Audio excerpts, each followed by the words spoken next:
Stay psych right now. We're joking, right? Like, we're kidding. Literally, obviously not. I will not be bamboozled. No. No.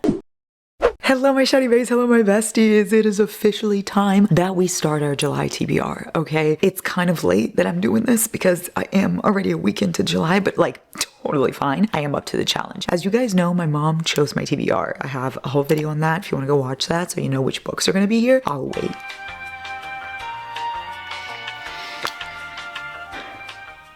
Did you go? Did you do it? Okay, yay, glad to have you back.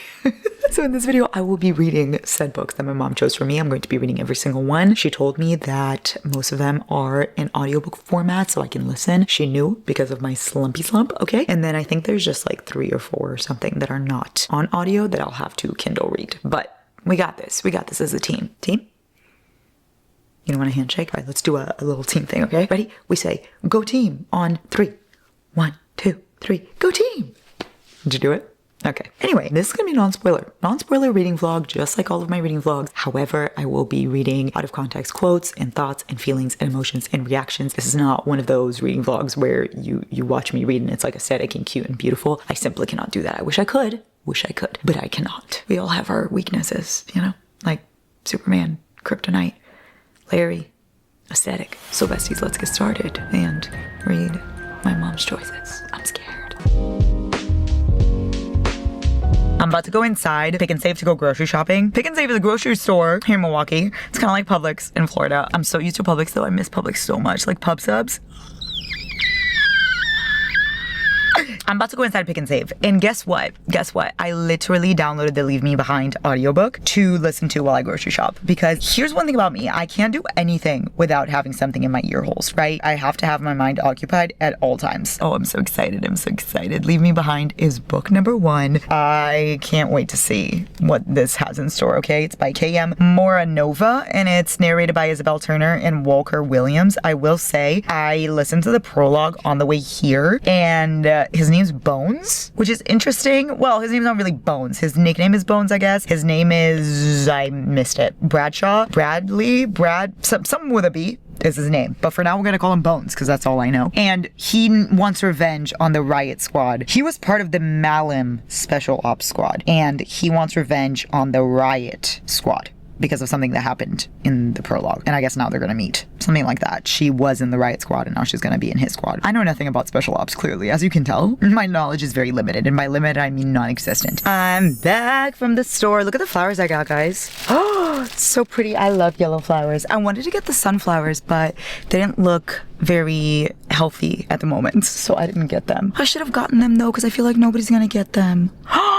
I'm gonna come back tomorrow and I'm gonna get them. I'll give you a grocery haul when we get home. You literally don't care. But with these reading vlogs, the thing is I share everything. You know what I mean? Like, it's not really a reading vlog. My reading vlogs are always reading/life vlogs because they show my entire living situation. So if you don't like that, I fear this channel's not for you. I was listening in there and first of all, figured out his name. It is in fact Bradshaw, can confirm. Second of all, Spice is already happening and I was like on chapter 2. So not a fan of that at all. But I will say it's giving kind of like an enemies to lovers thing now. So like one night stand, but then enemies to lovers once they figure out who the other person is. You know, kind of like that vibe. So I feel like it could still be really good, even though the spice happened right away. I mean, I like the plot. Like, I like the idea of special ops and like military and all this crazy shit. Seems fun. I don't know. Just you wait. Back home we are. Guys, her nickname in the force is Bunny. Ugh, I hate that. But Bunny and Bones, kind of a vibe. Also, grocery store haul. Bread. Salami, because I'm obsessed with salami and bread. I got this cheese so that I can melt it and put honey on top. Diet Dr. Pepper. Lemonade raspberry flavor. Imitation crab. And then I have cucumbers to go with that and cooked salmon to go with that. Ginger root and lemon. This is to make my tea. White cheese so that I can put with my goiabada. This is guava paste slices things. And I put it with cheese and it's like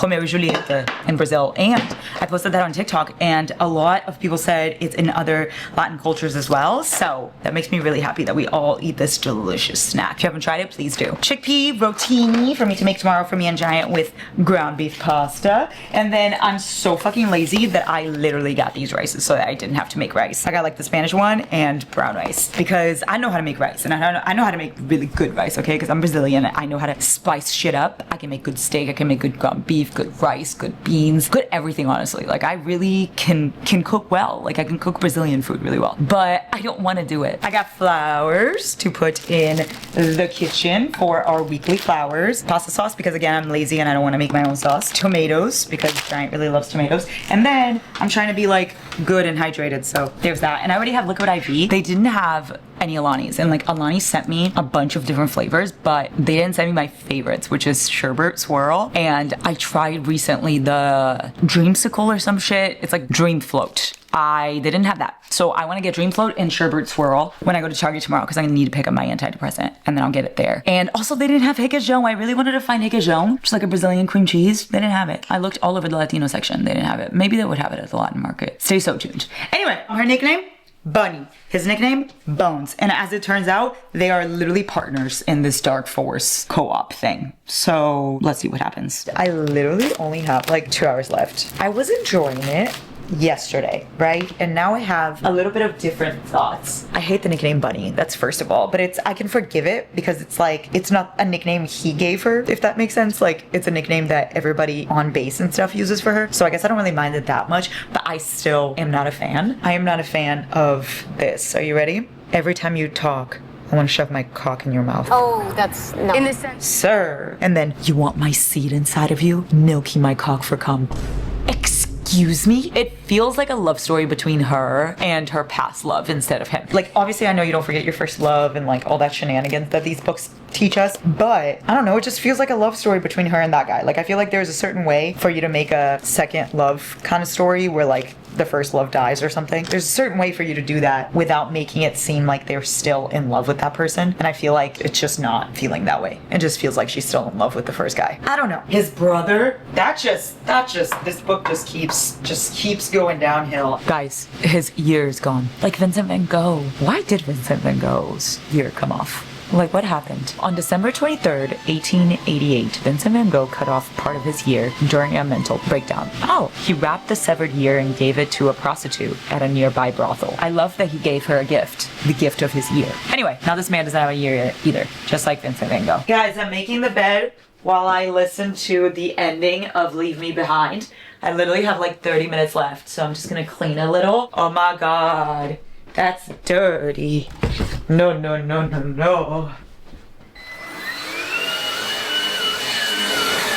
Guys, I got a mini vacuum. Isn't it cute? I literally got a mini vacuum. The other day I was mini vacuuming my big vacuum. Oh, look at her.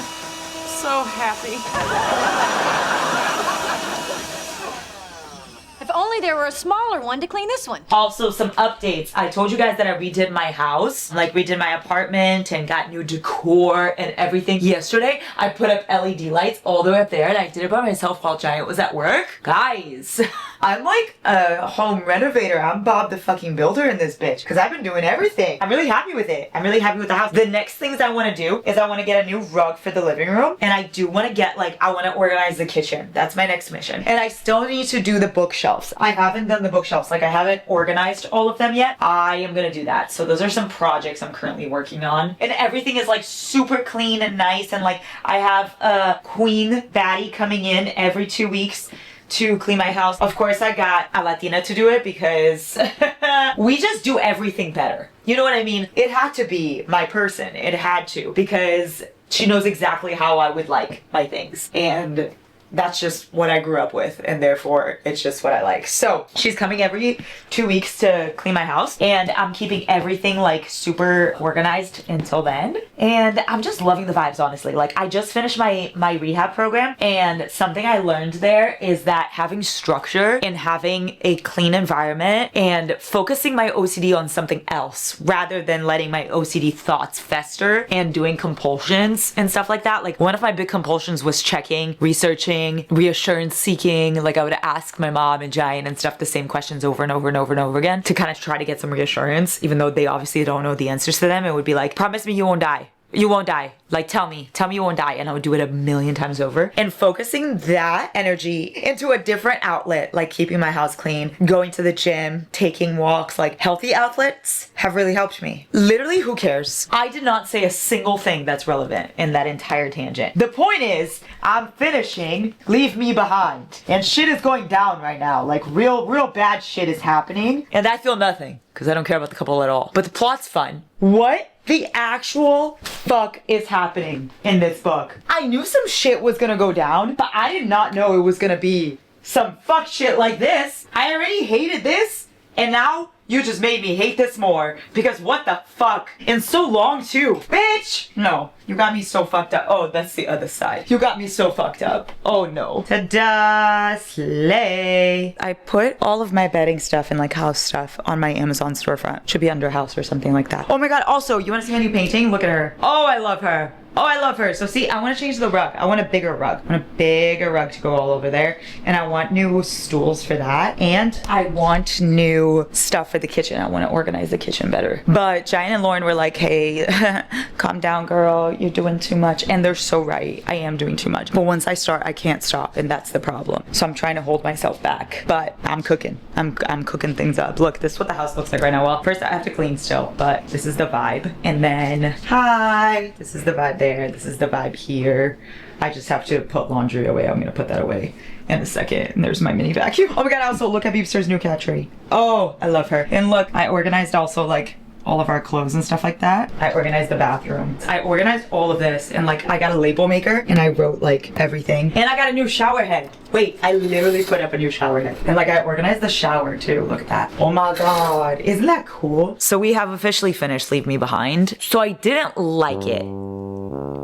I didn't despise it to the point of not wanting to finish it. Like I still wanted to see where it went, but I didn't like it at all either. I think I enjoyed the plot, like having the dark forces and having like this military base and all of these people and enemies kind of vibe, revenge, having the past and the present kind of come together. I enjoyed that, and I liked seeing everything going on with the operations and shit like that. I didn't care for the romance at all. He gave me absolutely fucking nothing. And I liked her. She was like a baddie, but it wasn't enough to make me care about their relationship, because I really just didn't care about him. I kept feeling like it was her love story with her first love, and that was made even more so in the end of the book. Like, I don't want to spoil it for you, but like even at the end, it felt like even more of a love story between her and her first love, rather than her and Hen. Like I cared more about them than I did about the couple I'm actually supposed to be cheering for, if that makes sense. Like, I feel like their story would have been better. I don't know. Oh, I just really didn't care. And that makes me sad, because this is one I was really excited for. But at the end of the day, you win some, you lose some. So Leave Me Behind, I'm gonna rate it 2 stars. It's not a 1, because it's not something that I'm like, I regret every fiber of my being with this book. Like, I regret all of it. It's just I didn't like it. But also it's not like I finished it, you know? So 2 stars for Leave Me Behind. This video is not off to a good start. But what are we even gonna read next? I don't even know. I need to listen to something I enjoy. And I'm such an audiobook lover. Like, you can look through all of my videos. I will never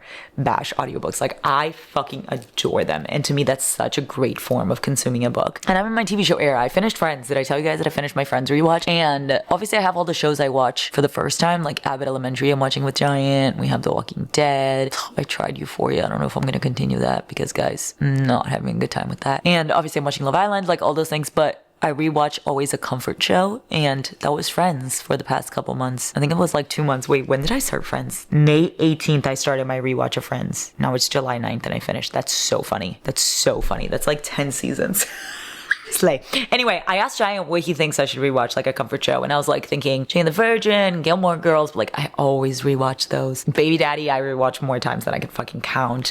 Young and Hungry, Heart of Dixie. Oof, I rewatched that one so much. So Giant gave me one that I don't rewatch, like rarely. He told me to watch Full House, and I love Full House. So I'm like, okay, maybe I'll rewatch Full House. So I'm gonna try it today. Stay tuned. Stay tuned if that's the vibe that we're in. We'll see. As for the next book, I don't know. Stay tuned. We'll see.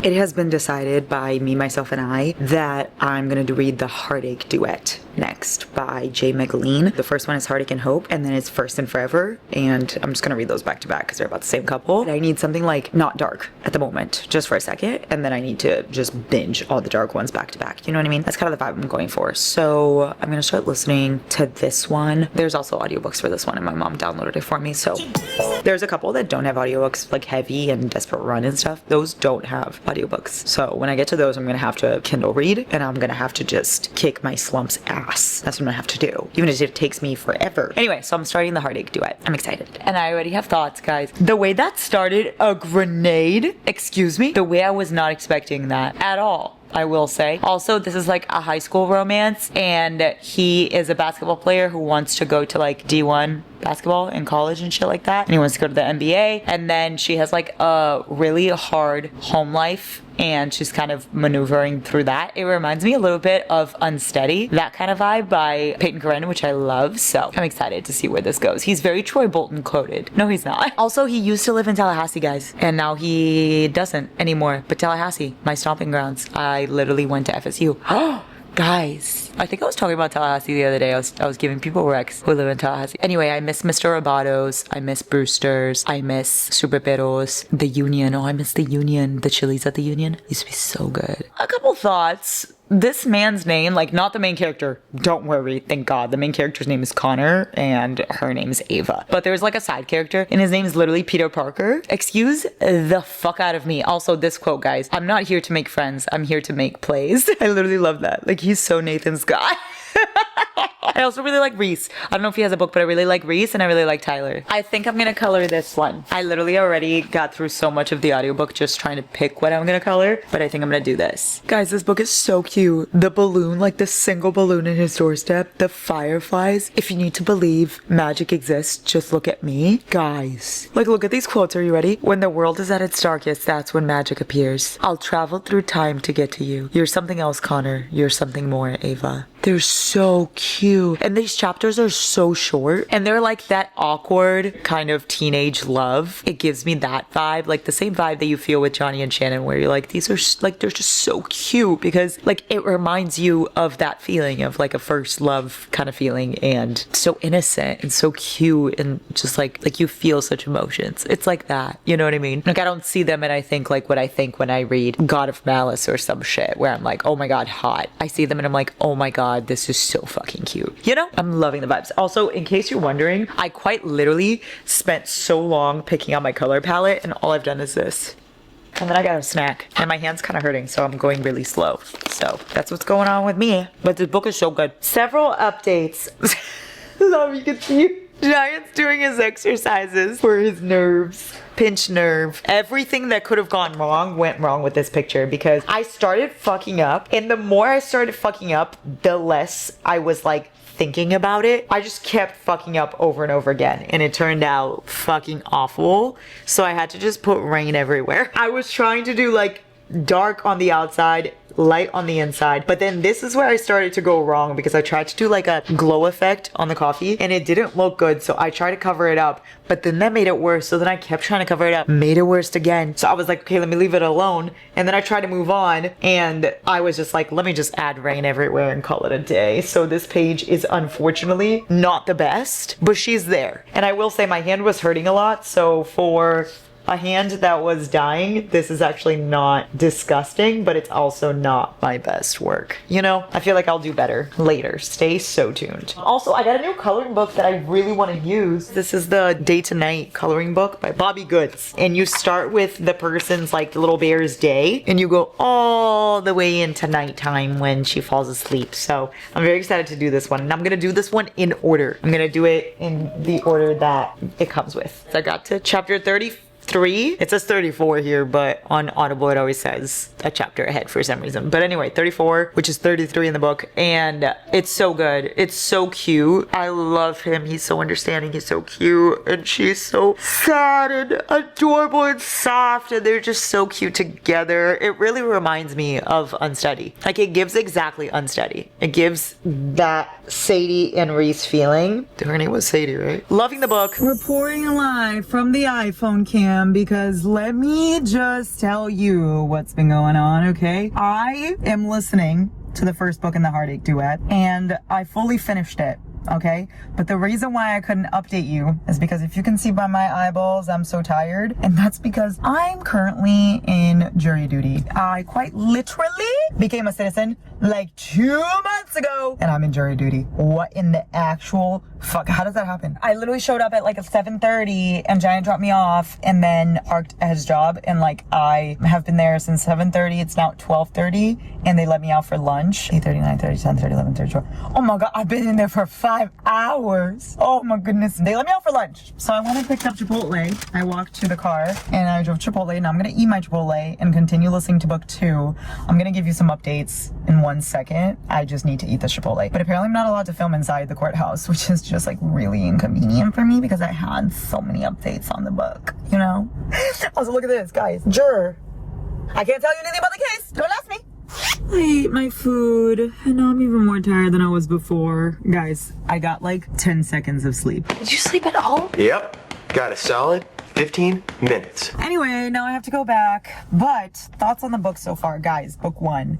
Let me just tell you, don't care for the spice at all. Like, I could do without it. I feel like certain books, you don't need the spice, and that's kind of where I'm at with this one. And then I will say I was writing some stuff down from book 1, like my thoughts, so that I could tell you guys. The one thing I wrote was exactly this. Are you ready? Oh, rats. Jump shot. Very Lucas Scott coded. That's all I wrote. And like, what did I mean by that? You know what I mean? I know exactly what I meant, but I don't want to spoil it for you guys. Well, it's not really a spoiler at all. Lucas Scott taking the 3-pointer. Kobe! And just sinking to the ground. That's the vibe that gave. And the end of that book made me so fucking mad. So fucking mad. Because I love Ava. She's like literally the sweetest angel who has ever angeled before. But I love Connor too. Don't even get me wrong. But the fact that of the matter is, why would you do that? Why would you do that? And that's the thing. And you know what? I feel like it's just because I have this expectation out of book boys now. Like when I think of someone having to deal with someone's like really hard life, when I think of like teenagers being in this environment where they have everything, but then like the person they love have a really hard home life and they try to balance their life and then that life and like being there for them in this entire thing, all I think about is Johnny and Shannon. And so I set everyone up against Johnny, which is not fair to anyone else because nobody else is Johnny Kavanaugh. But that's what I do. So then when someone does some fuck shit in a book like this, I'm like, Johnny would never. That's such a bad way to look at it because obviously it's not the same authors, it's not the same books. Like I can't be comparing everybody to Johnny, and yet here I am. So that's why I was really mad at Connor and at the ending of this book. But I will say I really enjoyed it. I'm gonna rate it 3 stars because it's really good. It's really fun. No, not at all. It's not fun. It's actually super depressing. It's not fun at all. That's such a lie. But it's really cute, and like certain scenes are cute. The balloon, the fireflies, the hot chocolate, like certain things are really cute and fun, but then obviously a lot of things are really sad, and the book is it just makes you feel very fucking upset. I'm not even gonna lie. And here's the thing, I'm already really fucking upset because I'm at jury duty, you know what I mean? So I'm like listening and it's just making me even more upset, but it's totally fine. I'm having an okay time. I like the book is what I'm trying to say. Guys, I'm so tired. Anyway, 3 stars for the first book in the Heartache Duet, which is Heartache and Hope. 3 stars for that. I really enjoyed it. I had a good time. By the way, when I rate things 3 stars, if you're new here, just know that means I liked it. I'm not going crazy for it, but I really liked it and had a good time, and like that's a good rating in my book. So in case you're wondering, 3 stars for the first one. I'm gonna start the second one when I go back upstairs. I started it like very little, but I'm gonna continue when I go there. Another day of court duty. Judge duty, that's not correct. Jury duty, that's what I try to say. Jury duty, here I come. Jury duty, I'm the one. Jury duty, please don't pick me. Jury duty, because I don't know how to not be biased. I don't want to judge. Guys, I'm starting the second book, and it's starting off with some cute moments, but I'm still mad, okay? Cute moments are being had, worry not, but I am still mad from before. I'm not that easy to forgive. I'm sorry, like you see, like I'm listening right now, minding my business. What do you mean winter formal? What do you mean Karen? Excuse the fuck out of me. I literally hate Karen. I've never hated someone more than I hate Karen. Karen and I broke up. We hated her. Bitch had to go. Wait guys, their texts are really cute. The little banter. really cute. And I did it for you, really cute. Also, I'm like kind of a fan of Karen. Who would have thought? 6'5", but hoping for a growth spur. Weak jump shot. I'm gonna cry. Like, I'm gonna cry. The most emotional part about this book to me is the side characters. Like, I'm so focused on the mom and on Tyler. Like, that's all I'm really focusing on. And I love Reese, I will say. You know what I was just thinking with my buttons? That's thinking with my buttons, in case you're wondering. Wait, is that a saying here in America? It is, right? Thinking with my buttons. Eu tô pensando com meus botões. Which means, like, I'm thinking with my buttons. In Brazil, it's a saying. I don't know if it is here now that I'm thinking about it. But anyway, I was thinking about Duke. And I was thinking, that's so Nathan Scott coded. Besties, I am finally free from jury duty, so I'm gonna finish right now as I edit thumbnails and stuff. I'm about to go finish the audiobook for the Heartache Duet, and I'm really excited about it. You know, it's so funny. With my straight face in the car the other day, I was like, oh, his name is Tyler. Like, I love Tyler. I love Tyler. His name's literally Trevor. Where did I get Tyler from? But I love Trevor. I promise I love him, even though I got his name wrong. I'm so sorry, King. Also, guys, his friendship with her mom is absolutely sending me. And guys, the mom lie is so weird. Like, I feel like it's so out of character. It doesn't seem at all like something he would do. Like, fuck him. Fuck this entire miscommunication. It's so unnecessary. Honestly, this is just pissing me off. The Duke thing was really cute though, but I'm still, like, I'm just angry. I'm just annoyed. Get your shit together. I didn't expect that. The plot really twisted with that one. Even if it takes 15 years? Fuck me, this is getting so good. Like, I feel like I was at like a 3.5 or something with this book until now. Like, it just all of a sudden got so good. Guys, my end game.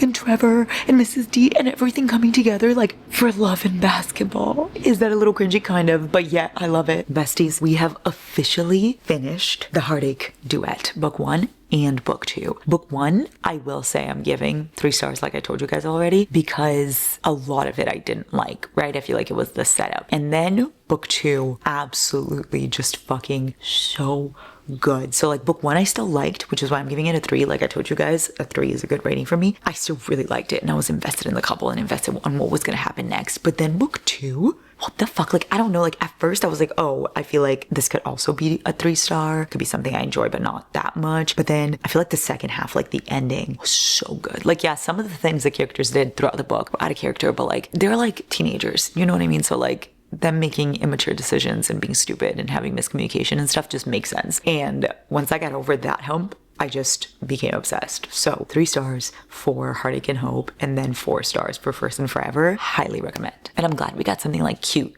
and fluffy and sad out of the way before we go into more darkness. Hello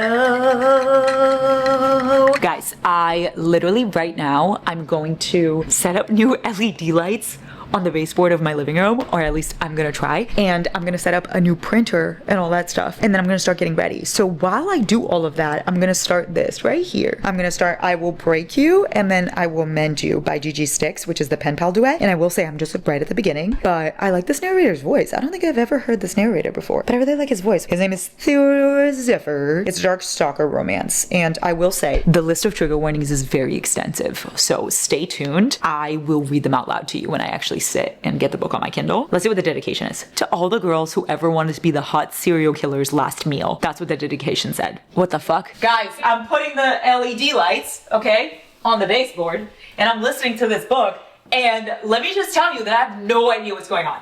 I have no idea. Serial killers? Like, apparently, I think he's a serial killer, but then I also think she's a serial killer. Sorry, they're both serial killers. But then I think he might not even be alive. So I don't even know what's going on. I think there's something about ghost sex, like ghost smut. But also she may be hallucinating because she needs pills and stuff. So also I actually have no idea what's going on now that I'm thinking about it. But I am on chapter 2. And I know his name is Zero. And I don't know what her name is. And that's it. That's the only information I have thus far, which is no information at all. I have finished the LED lights, and now I'm building this printer stand. Guys, what the hell is happening in this book?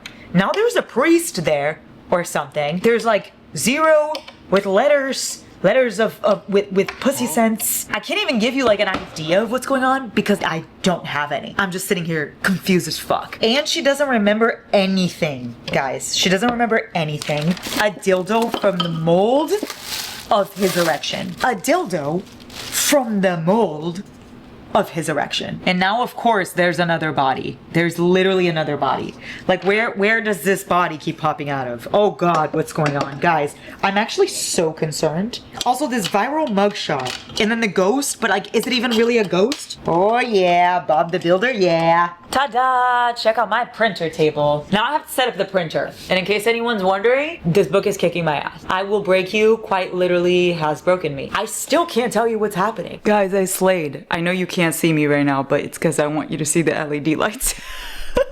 The LED lights were over there. And then I put the printer right there. I think you can see it. I also ordered a new rug, and I ordered new of these because these little stools are like all fucked up. So that's what I did while I was listening, and I got to chapter 30. I still have not a single update because I have no idea what's happening. So all I know is ghosts and jail and serial killers and medication and psychiatrists and seances. Look out.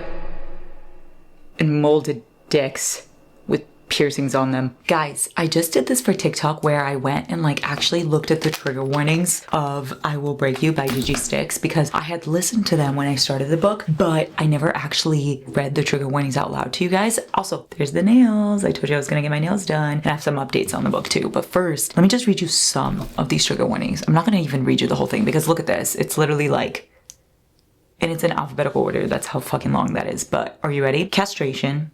Okay. Child assassins? Kids who kill people? I don't really know. Coprophilia. Okay, so I searched this one up. I searched this one out to find out what it is. And, coprophilia. Don't even know what that is. Coprophilia is intense interest and pleasure in feces and defecation. I've been silenced. Desecration of a corpse, dismemberment, erotophonophilia. Sure. Human centipede. No, exactly. Improper use of a thigh bone. Right. Osteophilia. Okay. Somnophilia. Suspension bondage. Guys, what really got me is the coprophilia. I didn't even search up a lot of these philia, so there could be a worse one in there and I don't even know. Then the improper use of thigh bone. Like, what do you mean thigh bone? Like, whose thigh bone? Like a chicken? Or like a human thigh bone? And what do you mean improper use? Are you sticking the thigh bone inside something? Because that's a little concerning to me. And then, wait, what is this? Frogging. What is that? What is the meaning of frogging? It's when someone secretly lives in another person's home without their knowledge. I'm sorry? Oh my God. Oh my goodness me. Improper use of holy water. Oh no. I need to go to church. I literally need to go to church. What the fuck? Guys, human centipede really got me because I think I know what a human centipede is. Like, I want to search it up so I can kind of see. Isn't it like you're connected? Yeah, no, exactly. That's exactly what I thought it was. So overall, I am a little concerned about what's gonna happen. Send help, okay? Also, I wrote down some notes while I was at the nail salon, okay? Picture me getting these cute ass nails done, okay? With my girl, Tiffany. And this is what I wrote. Wait, the brothers help. Drink your piss? Ew. Yeah, that's disgusting. That's disgusting. It kind of goes along with the coprophilia thing, except coprophilia is feces. Drinking urine, I think, is a different thing, which I think also might be like a philia. Urophilia. Oh my God, that's exactly it. Urophilia is also known as a golden shower. It's a paraphilia characterized by sexual arousal derived from urine. Okay, anyway, you learn new things every day. And then I wrote down the noose with the toys in the chair. What the fuck? Oh, I wrote for me to search up what a noose is, because I don't know what a noose is, right? Noose. What's a noose? Oh. And then I wrote the tongue under her pillow. What the fuck, guys? I can't even tell you anything. I literally wrote that. I wrote that exact sentence. The priest again. And then I wrote the Winchesters. Because she was setting up her room with salt and it reminded me of the Winchesters, and then she brought up the Winchesters. Like, I was gonna bring them up and then she brought them up, and I just thought that was a little quinky dink. Anyway, I'm on chapter 40 and I still have no idea what's going on, so I'm hella in there, but I do not know, could not tell you a single fucking thing. All I know is there's spice going on, I think, but it might be spice with ghosts. There are priests there, and there are people, but I don't even know if the people that are there are actually there, and I don't even know if we have a reliable narrator or not. I think maybe not, but maybe we do. Also, who the fuck else am I supposed to trust if I can't trust the narrator, you know? And then I don't really know what's up with this love story. Like, where's the love? You know what I mean? What the fuck? Because this urine thing and this coprophilia. I think that's really throwing me off. And it's really throwing me off the human centipede. I also think it's the fact that I went from like such a cute Heartache Duet to this. Like I'm getting a whiplash. I'm gonna go shower. I still have 6 hours left of the book, so like I have a decent amount left. Things could change, but as of right now, I'm terrified. Guys, I literally have no words for this book. I actually have no words. I still don't know what's going on. I'm pretty much halfway through the first book and I have no words. How is this still a thing? How do I still not know what's going on? Shit just keeps happening. The most disgusting, vile things keep happening, by the way. Like objects being used in ways they're not supposed to be used. Ghosts doing things they're not supposed to be doing. Other people involved somehow. People dying and then apparently not dying, and I don't really even know. I'm not a fan of Gigi Stick's like writing. I wasn't when I read Taming Seraphine, and I kind of feel the same way now. It's very descriptive, which there's nothing wrong with that when something is very descriptive. Like it makes sense. A lot of authors are like that. In this specific genre, for me, when something is very descriptive and it's throughout the entire book, it's hard for me to stay in it because it's just so much. Like I feel so disgusted at the things that are being mentioned and the things that are happening that I'm like, I can't even fully enjoy the story because I'm just so disturbed the entire time. You know what I mean? But I still don't know what's going on. So I can't even, like I'm giving it a fair shot because I still don't know what's going on. You know what I mean? So I need to just wait and see. But so far, that's why I haven't given you any updates because, well, you don't even know that I haven't given you any updates because you haven't been here. I don't know. I have a feeling I'm not gonna like this one though. Let me just be so honest. Hello. It's my birthday, guys. Look, I'm eating cake for breakfast. I'm eating cake for breakfast because I can, because it's my birthday. And guess what I'm gonna do today? I'll fucking tell you nothing. All I wanna do is just color. I'm gonna eat this cake. I'm gonna color. I'm gonna watch Full House. I'm going to go to dinner with Giant, go to the movies with Giant, and then Lauren is also coming to dinner with us. Me and Giant are gonna take a walk on the beach. Like, I just wanna do that while I'm eating my cake, and I'm probably gonna continue while I color, we'll see. I'm listening to I Will Break You, and I just wanna tell you guys, like, guys, this book is insane. Fuck you over my grave is crazy. Like, that's a crazy fucking sentence. Like, somehow, I'm even more confused than I was before. I don't know how that's possible. I was already so fucking confused, and then I was disgusted, and now I'm disgusted and confused, and everything's so descriptive. Oh, ew, guys, yeah. Like, this is actual words that were said in this book. Are you ready? She described his dick as magnificent cock. Magnificent. I'm sorry? Like, I don't even think I described, like, my favorite movie of all time as magnificent. And then she says, if he doesn't let me lick that cum off his cock, I'll die. You'll die? You'll die. No, I hate that. I hate that so much. And then they're getting fucked with the 3D dildo thing. Guys, like I've seen everything I needed to see. If it wasn't for my mom's TBR, I would stop reading this. However, I have to keep going. I will say the mystery is fun. Like the plot is actually good. That's what's so shocking about this is the plot is good. The plot really has me like it's so mysterious. I have no idea what's going on. It seems like there's like criminal organizations and like killers. Like it's a lot going on, but the spice is so bad to me. And I hate the descriptiveness of it all. And I like him, but like, and I like her just fine. I don't even really care for them together. I don't know. Guys, I don't know. Like there's just a lot of like lust in the first book. And I feel like maybe I'll like it better in the second one. I just got to the part of the human centipede. And I would like to let you guys know I want to die. So I'm eating cake. I want you to remember the fact that I'm eating cake. I just passed a scene where he, guys, he literally fucks the red velvet cake. I'm sorry. She literally has a cake in the kitchen. He sticks his dick in it and then starts. How does that even work? Like, did it not just tear apart? Like, and then he finished all over the icing of the cake. And then he put it back in the fridge. Literally put it back. Guys, I don't even know if I can eat this cake anymore. What the fuck? I can't believe Eureka's putting me through this right now. Audiobook while we color time. Guys, I'm gonna give you updates, but I'm also filming a TikTok. So this entire like shenanigans that's going on here is gonna be in the way, but I will be giving you updates, don't you worry. Also, ta-da! This is literally the perfect birthday. Oh my God, wait, I just found something out. Someone told me, okay, someone in informed me that apparently the Sherbet Swirl Alani was limited edition. Excuse me. I'm just letting you guys know that if that's true, I will riot. Guys, I'm literally here minding my business coloring. And this man just keeps doing the wildest shit. He literally put a thigh bone, like a skeleton thigh bone, inside the ass. This is almost worse than the red velvet cake. No, I'm never gonna forget the cake because what the fuck? What just happened with the cake? Like, actually, what just happened? Like, he finished on top of the cake and then he put it back in the kitchen. He put it back in the freezer. He put it back there. Did she eat it? She probably ate it. Oh my God, the poor red velvet cake. And red velvet's one of my favorite flavors. I can't believe this. And he literally fucked her with a skeleton thigh bone. He put the thigh bone in her ass and he literally fucked the red velvet cake. That was you yelling? Hi, sweetie.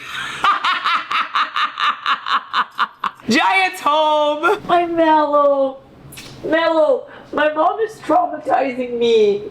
Why? She's being mean to me. What happened? She's making me listen to the worst book ever. So stop reading it. I can't because it's part of the TBR. She made me promise I wouldn't stop. Do you know what he did to the cake? I think I heard when they came in here. Isn't that disgusting? Yeah.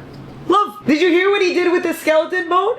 Yeah. Yeah. Also, guys, my picture, I haven't done much. I'm gonna make tiles. Guys. Mello's gonna color with me. I picked him a picture. I picked him this one. Ta-da! So that's the before, and we'll show you after. Mello, I'm gonna put a seat right here for you. Here's the thing.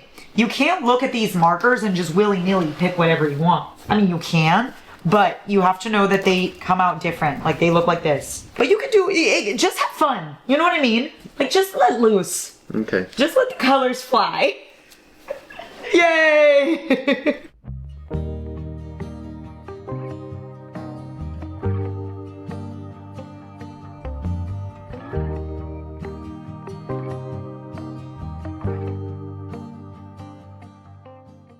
I think you like coloring, sweetie. Yeah.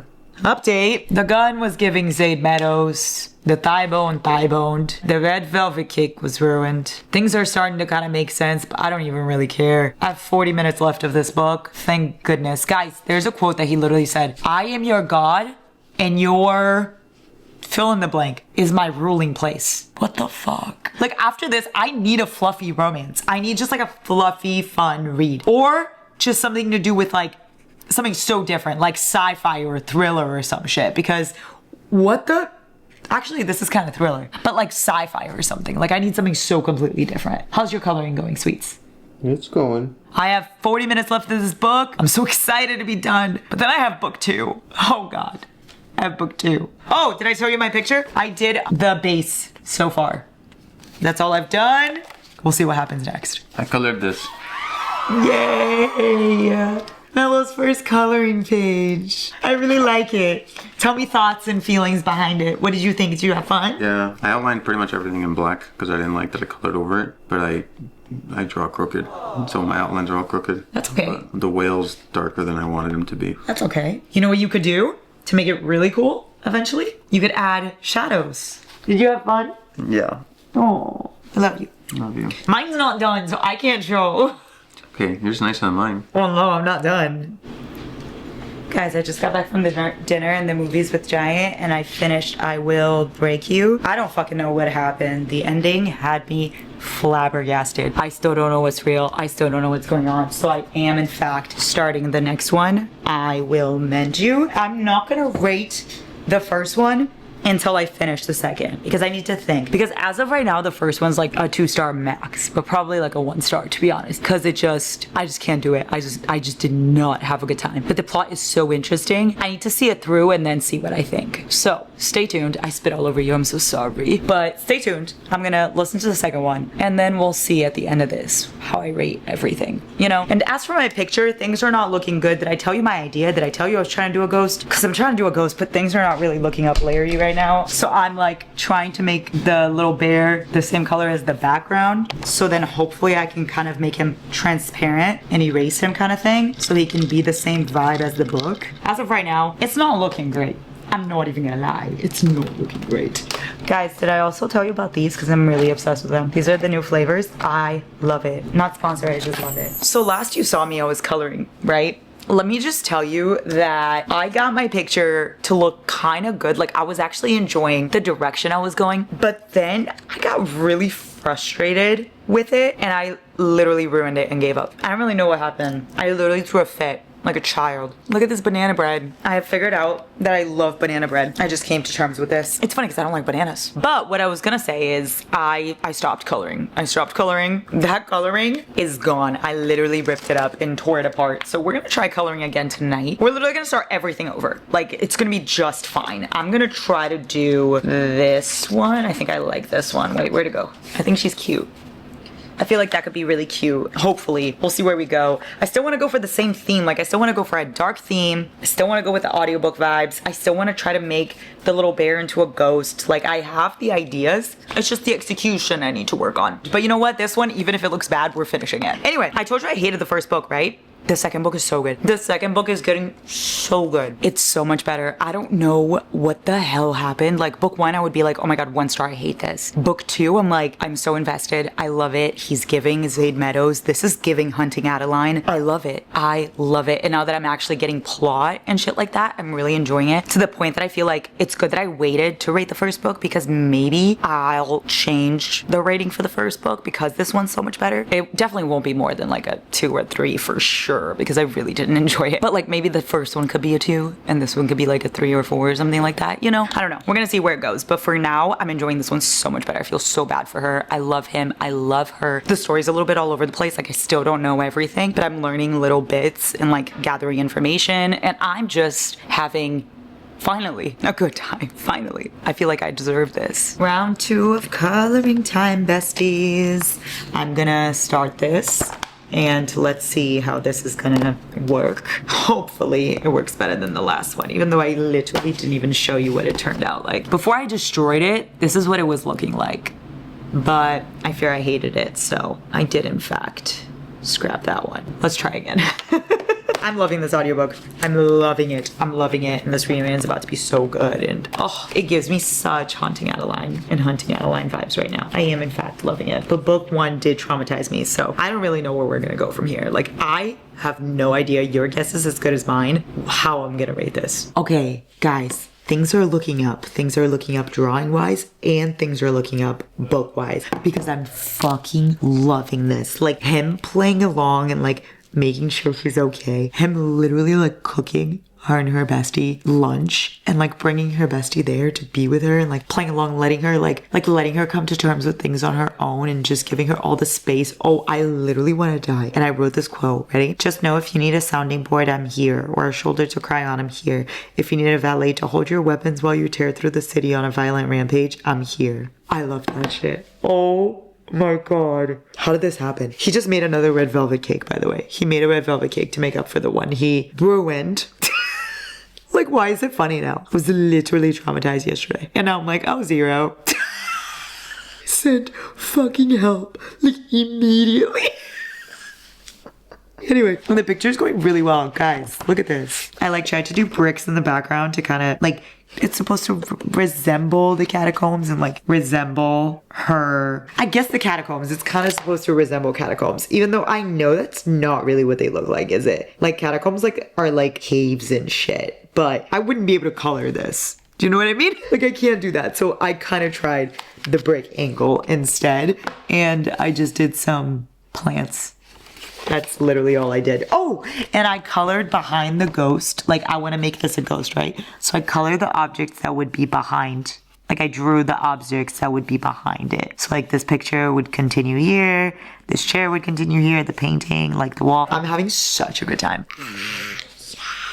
I am done for the night, besties. This is where we're at coloring wise. Not much has been done, but you know what? It's fine. I did do rain on the window.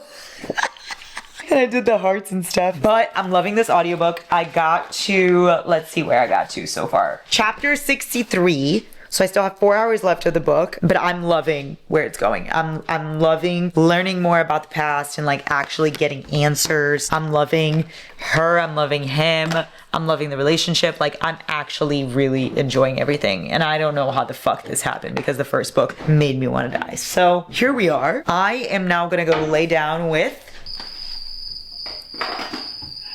Hello. Wait, you can't see you. Melito. Howdy. We're gonna go lay down and we're gonna go watch Abbott and eat a little pizza and then sleep. So I cannot stay coloring because Mello said that if I stay coloring, I'm gonna stay coloring until like 6 a.m. So I'll proceed tomorrow. I did go to sleep last night at like 4 a.m. but I finished I Will Mend You, guys. I got this far into the picture and I have shit to work on, but right now I have to pack and I have to film stuff and I cannot finish that at the moment. So as soon as I finish, I will show it to you. But I finished I Will Mend You, so round of applause for me. I wrote down some quotes and things that I need to fucking discuss, okay? I will never see you as tainted or dirty, but our place is touched with mine only when you're ready. It's okay, little ghost, I'm here to catch you when you fall. Excuse me? What the fuck? How did I end up loving them? And the ending was so good. The plot was so, like, I genuinely loved it. But I hated the first book so much. So we're gonna meet somewhere in the middle, okay? I feel like a 1 star for the first book is not fair because now the fact that I love the second one. But then also like having like a 4 star for this one is not good either because I'm not like obsessed with it, but I really liked it. So I'm gonna meet us in the middle and we're gonna do I Will Break You 2 stars because I wish I loved that one more, but alas I didn't. But then I Will Mend You 3.5 because so fucking good and I really, really loved it. So I feel like that's a good in between. And I will say, like, I love side characters too. Like I loved Camila and Jenkins. I would like for them to get books. I loved the plot. Like in this one, it was so romantic. The first one, I just feel like didn't have any of that. You know what I mean? And it took too long for me to figure out what the fuck was going on to the point that I was just frustrated because it was just spice and torment and shit like that. And I didn't really care for that. But the second one really, really redeemed it. So I would say if you are a dark romance reader, if you do like that vibe, try it out. But just know, don't say I didn't fucking warn you, okay? Wow, this was definitely a surprise. I don't know what I'm reading next, so don't even ask me. I decided what I'm reading. It's gonna be Massacre Monday. Let me just tell you, my mom added this to the TBR as if there hasn't been like enough books in this TBR, as if I haven't been already dying reading all of this. She added one more and it's this, Massacre Monday by Kitty King. Interesting. And let me just tell you, like I started listening to it just now when I was packing and it's like part of them are like in the MC, but then some of them are like in sororities and fraternities, so it's like a Greek kind of thing, but then at the same time it's like really dark and like secret society and like murders and shit like that too. It gives Legacy of Gods. I don't want to speak too soon, but what in the Killian Carson is going on right now? Like what in the God of Malice? Picture the first scene in God of Malice. Picture it, okay? Kind of make it a little bit of a reverse vibe. Make it a little bit less crazy, and that's the first scene in this book. Like I don't even know how to explain that to you. Like that's all I've got. Oh my god, also at first I thought it was gonna be like brother's best friend and he calls her Pipsqueak and I was like, ew, that makes me want to throw up. But don't worry, crisis averted. That's not it. This is insane, but it is so easy to listen to. I can only imagine it's so easy to read too. This is duet narration, so I love that. And I got it on my Kindle because on my flight and stuff I'm also gonna try to read it on Kindle while I listen, because what the fuck, there's a crack in this. Like I literally just started, but I'm like, ooh, like Jesus, like what's going on? It's so Legacy of Gods coded, but also kind of the Ritual, but not as dark as those. Like it's still very dark, but not as dark as those, if that makes sense. I don't know. I'm having a fucking swell time. Again, I don't want to speak too soon, but I'm having a good time. I'm gonna continue coloring the picture I was doing for when I was reading I Will Mend You and I'll Break You, and I'm gonna continue to listen to Massacre Monday. I feel like they have the same vibe, so like the picture can still kind of go for that. Also, as for Massacre Monday, I was listening on the plane ride home, and I have some thoughts that I wrote down for you, okay? First of all, this is really interesting. So Massacre Monday, I told you there was like Greek life, like it's like different fraternities, but in sororities, but at the same time they kill people, so it's like really fun. There's like the secret society, but also Greek life, which is really interesting to see the mix. So they have Massacre Monday, and then they have Terror Tuesday, Wicked Wednesday, Thriller Thursday, and Feral Friday. So I feel like all of those will be books. I feel like she'll start setting up couples and stuff like that, and then they'll get books in those like days of the week. Isn't that kind of cool? I really like that. Anyway, I wrote, it's the way he's so obsessed with her. The gum, hello? Oh my god, guys, he legit was in a room, he licked each piece of gum and then put it back so that she has like his saliva or DNA or some shit inside her. What the fuck? I feel like that's a better way to go about it than literally coming on her red velvet cake. So I guess that's better than Zero did. Shit became really inconvenient for them, but worry not, this man was literally with a plan and a mission. He said mastermind, like he's obsessed. I'm not even saying like, oh, he's just kind of obsessed. Like no, like love at first sight, obsessed. This is the girl for me. I'm gonna do nothing to fuck it up. I'm in fact going to make her mine right here, right now. So that makes it move a little bit too fast. The book, like it can't be like a 5-star because I'm like, okay, they're moving a bit too fast. I first want to get to know the characters before I get to know your love. Like your love came out of literally fucking nowhere. You're just obsessed with her and that's it. Which I'm fine with, but like I need a little back and forth, just a little back and forth, you know what I mean? Like in Beautiful Fiend, I think is the perfect example. So you see him be obsessed with Billy right away, like he's obsessed, but you get so much back and forth because she's like, leave me the fuck alone, and he's like, absolutely not, and she's like, yes, you will leave me alone, and he's like, nah, I'm obsessed with you, and he doesn't understand why he's obsessed with her, but he is. That I enjoy that give and take, you know? This one, it's like there's no give and take because he's like, I'm obsessed with you, and she's like, okay, I'm obsessed with you too, and he's like, I love you, and she's like, yeah, me too, immediately. And I'm like, so you don't even know each other, you know? So I'm just having fun, but it's not gonna be one of those that like blows my mind. So we will continue to listen, and hopefully by the time I finish reading this one, I can fucking finish this picture, guys. Like I have to have finished the picture by now. Guys, he wants to put a baby inside her. A little too much for my liking. I'm not even gonna lie, okay? I don't mind that kink. I forget the name of the kink. There's a name for this where like you want to impregnate someone. What's the kink of wanting to impregnate woman? My FBI agent's like, bitch, what? It's the breeding kink. There you go. I knew there was a name. He's literally obsessed with her. And I don't mind obsession at all. Like, in fact, I would say I love obsession. But I'm just like, your obsession is way too much too soon. And since she's not fighting back, it's just pure obsession and pure just smut and that's it. Like everything being fine, I guess. I don't know, guys. So I have finished Massacre Monday. I got to listen to so much on the plane, and I got to finish it while I was finishing my coloring page. And I finished my coloring page. Here's my coloring page. Do we love her? Is she fantastic? Anyway, so I finished Massacre Monday as I was doing that, and I have thoughts. It was very fun, don't get me wrong. I would keep going and like seeing where the characters are at. It was a bit too fast. Like I felt like I didn't get to know a single character. I don't know, I feel like maybe such a short book. I feel like it could have been one of those that are like 480 pages or so. I mean, it might be, but it didn't feel like it was. It felt like a 200-page book, and it felt like I didn't get anything of like details of the characters. It was just like him meeting her, him being obsessed with her giving in immediately, and then they're both in love and that's it. Personality? Where? No idea. I didn't even know their personalities. I kept getting confused with their friend group because nobody had enough of like a standout quality to make me like remember who you are. That also was lacking for me. The spice was fine. There was nothing wrong with that. I think my biggest thing is I compared it to the Legacy of Gods in the very beginning. If you had made it Legacy of Gods but different, I would have been like, okay, slay. However, if you make it exactly like Legacy of Gods, it's like, I don't want to just read that again. You know what I mean? Like it literally was the cliff scene, but like reverse kind of vibes. Had that from God of Malice. Had like the whole I need to feed you kind of thing from God of Malice. Had the if I catch you, you're mine, I fuck you, whatever from God of Malice, the like hunting game. Had the hunting game of like hunting women. Had the parents' POVs at the end. Had the like brothers capture the guy she's with because they don't think that he's good enough and be like, I'm gonna break your legs and everything about you if you don't like leave my sister alone. And then the guy being like, I'll never leave your sister alone, she's the love of my life, you could do whatever you want to me. Like exactly like it. And since there are gonna be other books, I'm assuming it's gonna keep following that same dynamic. I don't know. I just really didn't like that it was exactly the same. It was a fun book, but the similarities to Legacy of Gods. And then, like, I've seen all of this shit before, so I wasn't impressed for a single second. The fact that none of the characters felt fleshed out enough. Like, he was funny, but I felt like I knew nothing about him besides the fact that he was funny. And her, like, I knew nothing about her. I didn't know what she liked, what she didn't like. I didn't know, like, her style. Like, I didn't know anything. So, Massacre Monday is going to have to be a 2-star from me. I'm so sorry, Eureka. I'm so sorry. I may still continue with the series and like see where it goes, but I'm so sorry. It's fine. We're gonna have some bangers in this video. I just know it. Guys, it's fine. We're gonna be great.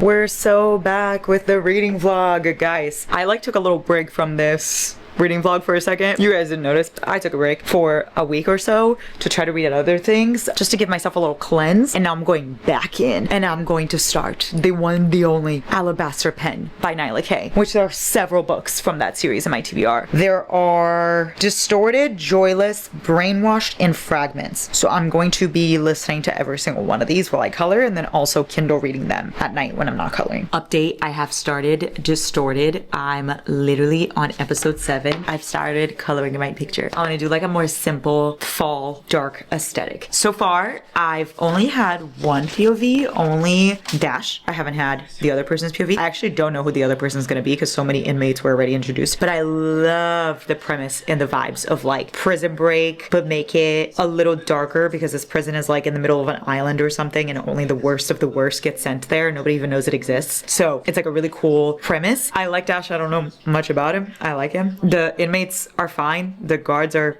whatever. The warden seems like a bitch. So those are the only things I know so far. But the prison is like insane. And I love things set in prison. I feel like they're so interesting and there's so much like to explore. So I'm really excited. There's 2 people that I was like, oh, they're gonna be my favorites. What's his name? It was a serial killer that got escorted in handcuffs and everybody calls him Felix the Darcy. Carver. Oh, okay. Felix Darcy. He's a serial killer baby girl. He's so baby girl. And then Ren. I really liked Ren. I thought he was hilarious. I love Ren. Okay, so Ren and Felix were my favorites How about Luther? so far. I have no thoughts on Luther. Yeah, he's just there. You're gonna love him. He's just there. Oh, I liked Joy. She's a guard. She's cool. the best character in there. Oh, okay. Like, she's the So only- there you go. Those are my only thoughts, but I'm really enjoying it. It's so easy to listen to. I'm already on chapter 7 and I just started. It kind of just makes you want to keep going. But I do love Nyla K. So let's see the vibes, but I am having a good time. Also, Dash said something that was really relatable to me. I forgot to tell you guys. He said, Will you please stop chewing when you're on the phone with me? I hate the sound of people chewing. exactly, sir. Like literally same. Like he has some of the mannerisms that I'm like, wait, same. Not liking loud noises and not liking chewing and all that stuff. I'm like, exactly, you get me. Granted, he's literally a bank robber that's in prison, so I shouldn't really be relating, but it's just like in that little form. You know who he reminds me of? Flash 100-yard dash. Guys, I'm gonna stop for the night. Just started chapter 11. And let me just say, it's so good so far. But also, it's like so questionable. It's so fucking crazy. Prisoners and guards and like everyone is absolutely insane. The spice starts spicing right away. It's like everyone's fucking each other. You don't even know what's going on, okay? It's a mess up in there. I don't even know who's supposed to be with, like, I don't even know who I'm cheering for. I know the main guy because I have his POV, but I don't know who he's supposed to be with. Like, I have quite literally no idea because so far he's already been with 3 people. And it's like day 13 in prison. I can't even think of like future couples either. This is what I'm thinking. This is where my mind's going. I'm thinking Luther is gonna be with Dash. I think the serial killer, the Carver or whatever, he's gonna be with Joy. And then I think that guard, Sven or Vendel or something. I fucking hate his guts. I think he's gonna be with Ren. There's one more book, so I don't know who the other book is. There's 4 books out, and then Shadow Man is coming. Shadow Man, I think, is gonna be the warden, like a final book with the warden. Blech. I hate that because I don't really like the warden. But like whatever, I guess. Could be like a fun age gap. Oh, my mom said one of them is a throuple. So that's probably the last one I'm missing. Anyway, I have no idea which couple is going to be with who and what's going on. I'm actually just completely lost in here. I just threw myself deep in. I'm just living my life up in the Alabaster Pen. I guess this is what prison is like. I don't know. Imagine me eating my breakfast while I read Alabaster Pen, okay? And imagine it being the spiciest fucking thing I've ever seen in my life. Like, it's spice after spice after spice after spice, and I still have no idea what's going on. I've gotten another POV, so now I'm like, okay, so maybe I know where this is going, but I don't really know where this is going because I hate this man. I like the main guy, Dash. I like him a lot. I don't like the other guy that is supposed to be with Dash. There you go. I'll leave it at that because I don't want to spoil anything. I feel like I have no idea where this plot is going, so I want to leave it very vague. I hate these guards. I hate these guards so much. Like, I don't know how I'm gonna like these guards. They're pissing me off. And, oh, it's so spicy. It's so spicy to the point that I'm having to like skip spicy scenes because it's just like so much. It's like spice in one chapter,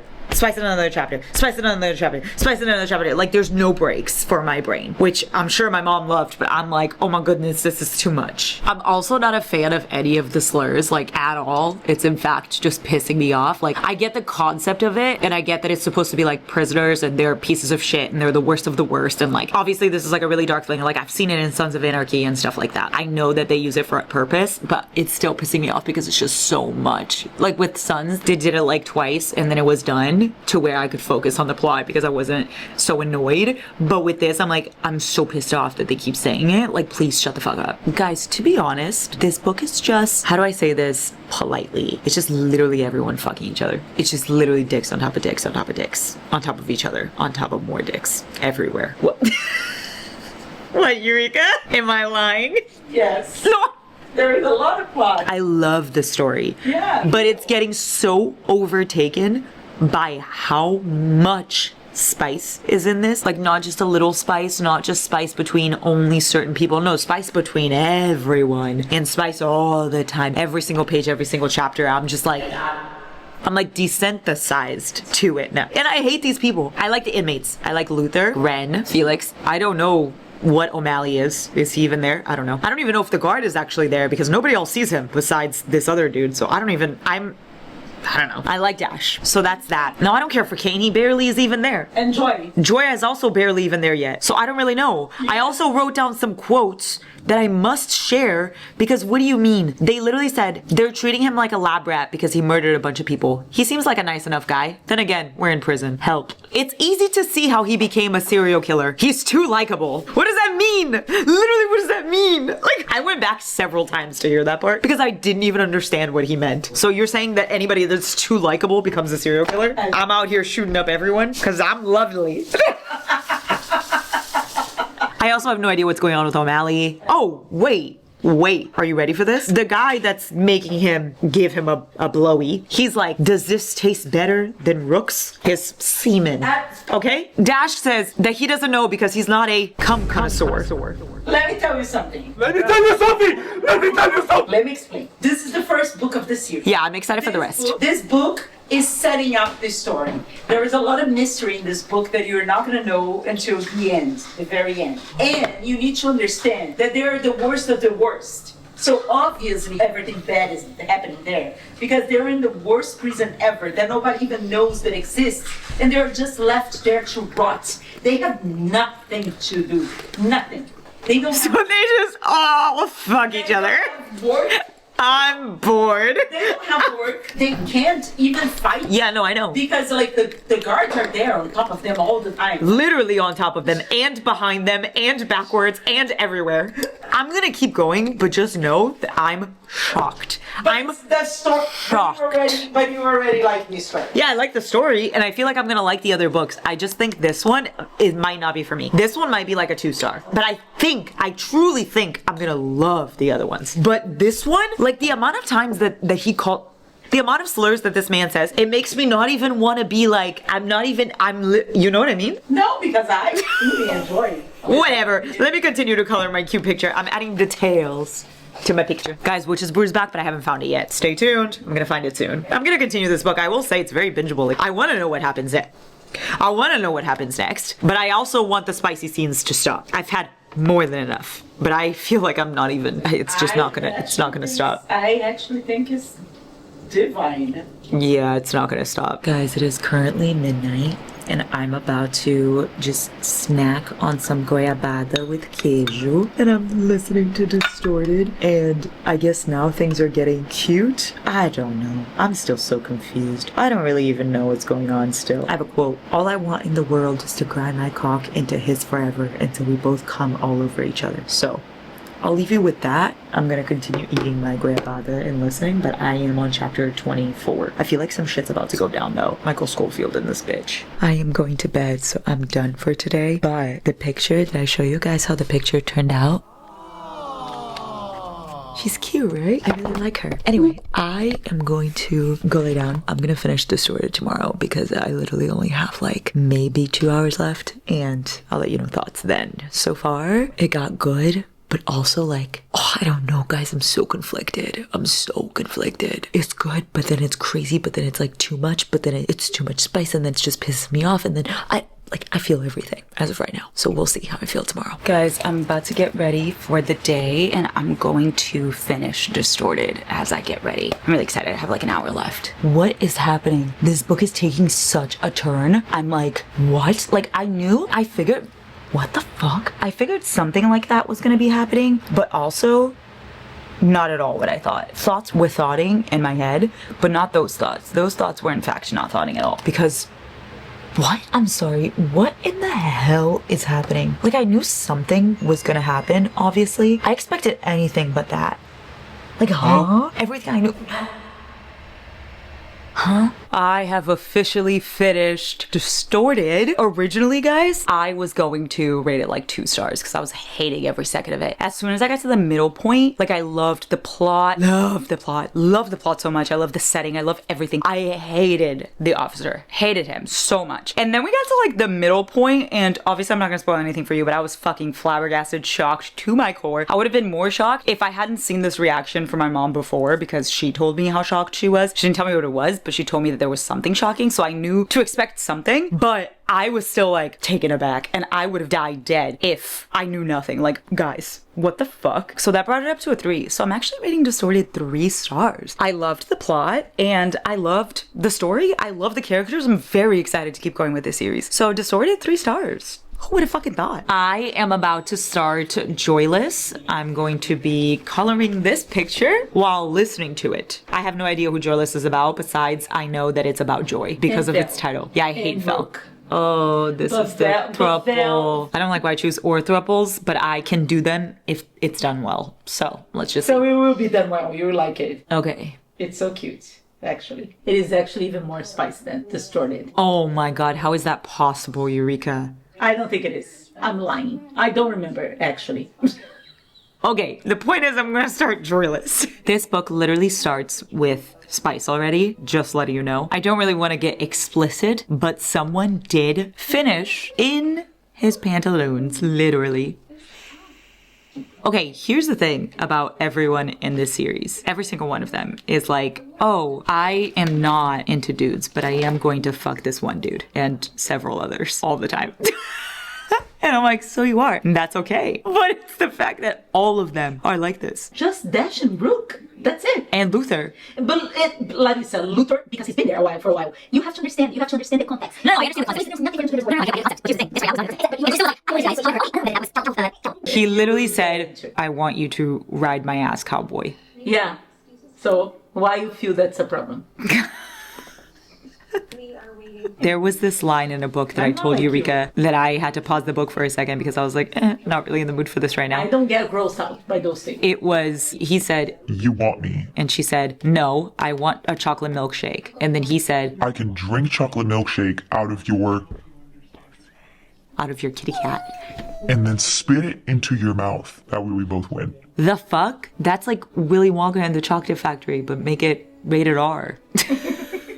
Winning. I think it's a beautiful saying. No. But do I get grossed out by it? No. I don't care. I read those things and I move on. No, but he's drinking chocolate milk from her kitty cat. Yeah, it's okay. And then spitting it back into her mouth. Wow. And my thing is, how is the chocolate milk even there? Because it's gonna slide right off. Unless your kitty cat works differently than mine. Unless your kitty cat defies gravity. Because unless you're upside down. What if you put the chocolate milk and then it goes in? Let's not. And then now you have chocolate milk inside of you. Let's not forget that this is a work of fiction. No, of course. So obviously. But these are the things I think about. Like, for instance, you should not think about. They need to pee after sex because or else I'm like, oh, so you have a UTI now. Yeah. So this is the same. Let's not think about this. Just let it go.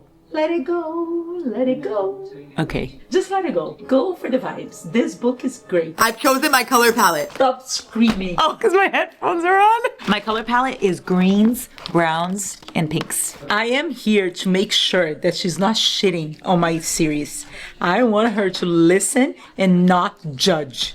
But guess what? She's listening and she's judging. She's a hypocrite because she's listening and she's judging. I have very questionable taste, okay? So I'm not judging like if you like that, slay the house boots down. I'm telling you my issues with it. But if you like it, that's awesome. You're gonna keep complaining about shenanigans, then by the end you're gonna be like, I like it. Oh yeah, that's how I am. Just like how you are. You also do You're the a same thing. complainer. You I complain don't throughout all of complain. Zodiac Academy, and then at the end you're like, No, no, no. oh no, I this. complain- But you complain I complain about Seth Capella. you Let's complain not the forget entire that I time complain about everything. About everything.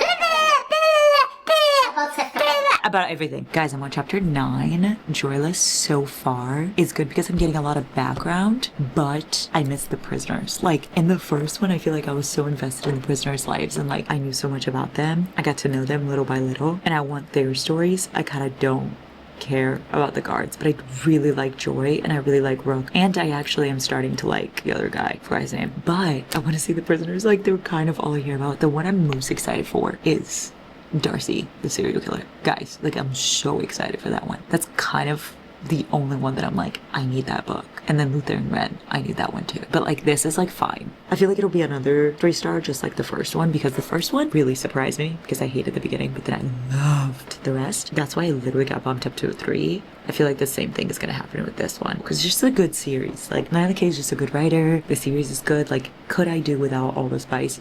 Yeah, I could do with a little less spice, you know? I could do with a little less of a lot of things. There's a lot that I would change, but at the same time, it is so good. You know what I mean? Like, it is just, it's not perfect, but it doesn't need to be. It's fun, and it's good, and the plot's really good, so I'm having a good time overall. Stay tuned to how I feel tomorrow. Anyway, I finished the base of my coloring, and I don't like her at all, so we'll see how that turns out. I just did the base though. I started doing this thing. Before I used to color like literally last week I was coloring like this, where I was coloring each section, right? So I was doing like, first I'm gonna do the water, then I'm gonna do the ball, then I'm gonna do this, then this, then this, then this. So it took me like 3 days to do each picture. And by the time I finished, I didn't give everything as much detail as I would have wanted because I was focusing on one thing at a time rather than focusing on the whole picture, if that makes sense. So now what I started doing is picking my colors, picking my aesthetic, like doing that whole thing, and then coloring the base, just the background. And then afterwards, I'm gonna add details to everything. So that's when I'll go in and add the patterns, make things fun and like the way I actually want it to be, like patterns like this, patterns like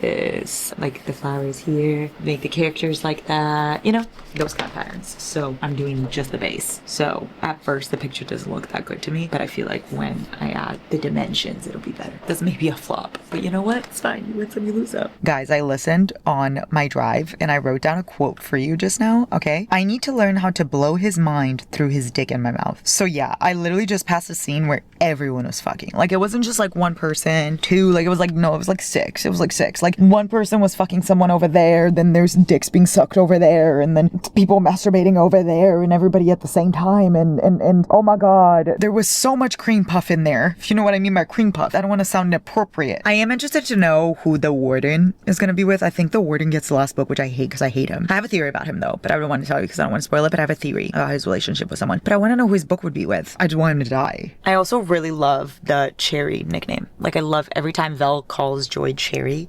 I really like that. I like the Rook nickname. I like the Lucky nickname. I love Joy's relationship with Vel. Like, they're so cute. And I love Vel's relationship with, like, Vel's evolving relationship with Rook. And then Rook's relationship with Joy. I'm really just enjoying the characters. I do wish there was less of everyone fucking, but I will say I like the characters a lot. And I do like the prisoners more. Like, I like being in their POV, but I really enjoy seeing this side of it. You know, also, Vel just met Dr. Love, and he's gonna, like, work on the serial killer Darcy. So I feel like their book will be a thing. Like, I feel like it'll be him with his psychiatrist or doctor. Also, Joy protecting Dash. So fucking cute. So fucking cute. I love it. I love it. Also, we're getting to see so much of what was going on in Distorted from everybody else's point of view, and it makes so much more fucking sense now. 2 things I laughed at was Joy thinks storms are sexy. What that means, I don't know, but you know what? I love storms too. I love rain. I love storms. Always did since I was little. It literally would rain, and my mom would be like, oh, you can't play outside now. And I'm like, who cares? It's raining. Woohoo! Like, I can just be home and read my book.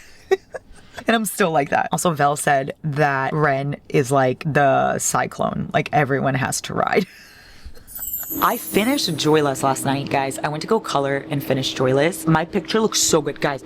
Chef's fucking kiss. I hated her at first, but she turned out really cute. Anyway, I finished Joyless, and although it was super spicy, I loved the plot, and I loved the characters. At first, I didn't care about the characters. It's not that I didn't like them, I just didn't care. But now I'm like, oh shit, I loved them. I loved them. Like, by the end, by the epilogue, everything that they went through, like, the friendships, the found family, like, it literally just all feels like a little prison family. It's so cute.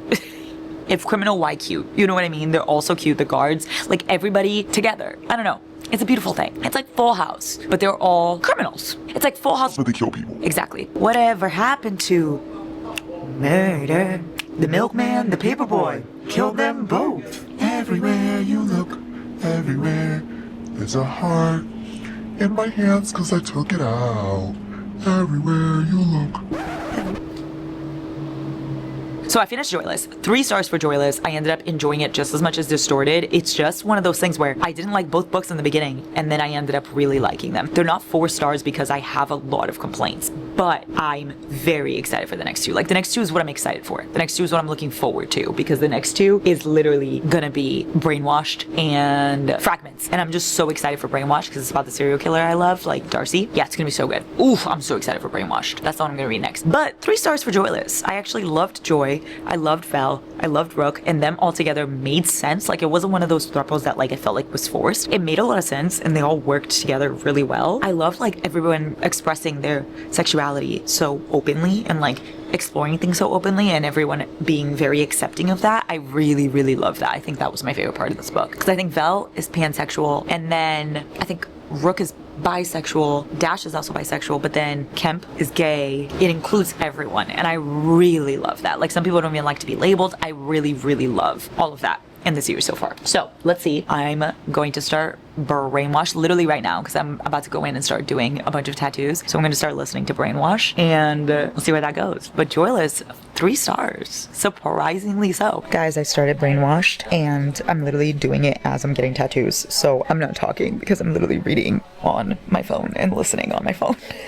Like, I'm not talking to you. But anyway, it already started so much better than the other ones. It already has me intrigued just by the prologue. The prologue already got me. And you know what's really funny? Him being a professional psychiatrist, like literally a psychiatrist who studies mental health and killers and how they became what they are. Him having a romance with literally the biggest serial killer of the time is hilarious. Like, that's just... that has to be the definition of irony, right? I really like this quote. Are you ready? He landed on his head. That's convenient. Get it? Because he's killing him. This is 36th victim. I should not be laughing. Like, this is not funny. That's not funny. But here's the thing. He's giving Dexter because he's, like, killing really bad piece of shit people. He's killing rapists and stuff like that. So I'm like, that's Dexter. That's not a serial killer. That's a vigilante. Guys, I just got home, and guess what? Witch's brew, baby. There was a box of this waiting for me when I got home, and I quite literally died, cried, and threw up. I'm listening to Brainwashed, and I'm having such a good time. I listened on the plane yesterday, and I wrote this quote for you. What you're used to is irrelevant. Like Dr. Protective? I'm so obsessed. Guys, his exposures of dead people and, like, dead animals and stuff is so funny to me because those are the exact exposures I had. One of the exposures I had when I was in my OCD rehab was pictures of dead animals and dead humans and looking at funerals, looking at obituaries, all of those things. It was me looking at that and, like, sitting with it for a really long time. It was quite literally the worst experience of my life. So, like, when he was doing the exposures, I was like, same. He gave Felix the book. He's literally fixing his glasses. He gets him Chinese food every night for them to eat together. Like, why are they so precious? Why are they literally so precious? I have no idea how they'll be together. Like, no idea. He's literally a psychiatrist and he's a serial killer. That seems like not okay. Do I care though? No, not at all. Guys, I love Brainwashed. Okay, I'm literally on chapter 20. There's no spice yet. It's just slow and steady. Felix is so fucking cute. Like, he's literally a serial killer. How is he cute? I have no idea. The doctor's doing experiments, and then the psychiatrist getting super mad. Like, he's so protective. He's so protective of his prisoner. He's like, he's mine. He's my serial killer. Like, that's so funny. And like seeing all the different POVs, like we saw a POV in Distorted, and then you see a different POV in Joyless, and now you see a different POV in Brainwashed, and it's like all the same timeline, but you're seeing all these different POVs, and I really like that. He's a serial killer, but he broke his glasses and he was so sad, and it made me so sad. If serial killer, why so baby girl? The romance is so cute. Like, I didn't see how a psychiatrist could be with a serial killer. Somehow it works. I see it, guys. He's also so funny. He goes like, I'm a serial killer and I'm watching Netflix. and that made me laugh because I started thinking, they do normal things, you know? Like in these books, we read these mafia men or read these serial killers and all this shit. And I'm like, wait, they are just like sitting there watching TV. At some point, they eat dinner. They get fast food every once in a while. Like, that just put things into perspective. The point being that I'm having a fabulous fucking time. Like, a fabulous fucking time. Like, him defending Felix. I just feel so bad for him. Like, he's literally a serial killer. And I feel bad for him. Like, he just wants to be loved. It's just so... I literally love it. He does give the things I watch in Criminal Minds. He does. That's, you know, concerning. But I still love him. Guys, I finished Brainwashed. Look at this quote. He might be the patient, but I'm the one who's brainwashed. I love this ending. I was wondering how the fuck that was gonna work and what way it was gonna go, but I'm so happy with the ending. Like, that's my favorite one. This one's gonna be so hard to top because I really, really loved it. I just love Felix and I love Dr. Love. Like, them together was perfect to me because I really liked both characters separately, and then I also liked both characters together. And this one was not spicy at all. Like, there was spice, don't get me wrong, because it's not like, hey, there's still gonna be spice. It's spicy books. But compared to the other ones, like, this is so chill, and it actually felt like it was paced so well. Like, it took a while for them to get there. It took a while for them to figure it out. I loved the plot. I loved getting to see inside their brains. It felt like a Criminal Minds episode. It just had everything I wanted. And I will say, guys, I keep hitting the word and more. And from what I've seen, I'm a little concerned because the next book I'm going to read is Fragments, right? And that's the last book that's out. But then there's another one coming, I want to say at the end of this month or at the end of September or something like that. And that's apparently another prisoner's book. King, something like that. I forget his name. It's his book. It's called Shadow Man. But then the last book is called Ivory. And apparently that book's going to be about the warden. Now, I really hate that. Like, I hate that so much because I don't want him to have a redemption arc. I want this to be a book about the prison, but I don't want it to be a book about the warden. I loved Brainwashed. I loved it so much. It literally, quote unquote, brainwashed me. Sorry. 4 stars for Brainwashed. So fucking good. Fragments, here I come. The book I've been waiting for. Here we are. Lex and Luthor, Fragments. I'm gonna start while I color. Like, I feel like theirs is gonna slay so hard. I don't know if anything is gonna top Brainwashed because I really loved that one, but I am excited for this one. I feel like it has the potential to. I literally love Luthor already. He's so funny. Like, I didn't expect him to be funny, but he's hilarious, and Ren's obviously hilarious. I don't even know their story yet, but I just know they're so fucking funny. Wait, also, I think I may be wrong, but they were talking about in the prison, they were talking about this dad that got arrested because he was like with his stepson or something like that. And they're twins. Like, he was like with both of them, I guess. And I think that that's from Nyla K's other book. I want to say, I think. I just want to make sure. Like, I feel like she was kind of showing characters from the other book. Let's see here. Double Edged. I heard that this book is that one. Is it something that I would read? No. But it's here. Let's see. Hold on. The boys. They're not mine, but they might as well be. See? He's their stepdad. But like, they're twins. Interesting. And by interesting, I mean, I don't think I'm interested at all. She also has another book where like the girl's with the boyfriend's dad and mom or something. Or I don't even really know. Oh my God, this has a really high rating. Double Edge has a really high rating. Also, Push and Pull is the one I'm talking about. It's the mom and dad with the daughter's boyfriend. What? What the fuck? So anyway, Nyla K is wild. What I'm trying to say is I love Luthor. He's literally a comic nerd and he loves computers and he's like playing games. He's like, don't forget to like and subscribe. Talking about Twitch, bitch. I love him. And I only got this much done of the tattoo. I mean, of the coloring. Did I tell you I was coloring while I was gonna do this? Did I show you the picture? Did I show you I was gonna do this picture? Well, if I didn't show you the picture, then, well, fuck, here it is. I'm coloring it already. Anyway, I highlighted some quotes for you. I wrote down, are we supposed to believe Epstein did everything alone? I literally love Luthor. And then I loved when he was like, we've hit the Pentagon. Oh no, freaking out. Like, he's just like us. Like, he's just a prisoner who's terrified and just accidentally fucked up and ended up there. Like, for some background, he's a hacker. So it's not like he did not kill anyone or do anything crazy. He just accidentally hacked something he shouldn't have. Also, he's so me because he literally is a comic nerd and he loves to just like do nothing at home by himself, and he has internet friends, and he literally just made a reference to Eminem. So Luther is me and I am him. I wrote this down because Luther goes, "I'll see you later." And Ren goes, "Maybe. I might be going out of town." And Luther's like, he's funny. Why is he funny? Because literally, obviously, he can't. Maybe I'm going out of town. I also wrote down, "It's safe to assume I'm always jerking off." Huh?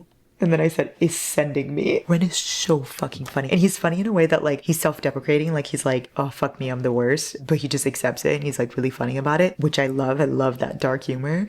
But then he's also funny in a freaking out, anxious kind of way too, somehow. Like he literally was like talking about when he was trying to talk to Luther. And Luther like said like, "Hey man," or something. And he goes, "Oh, he's so straight."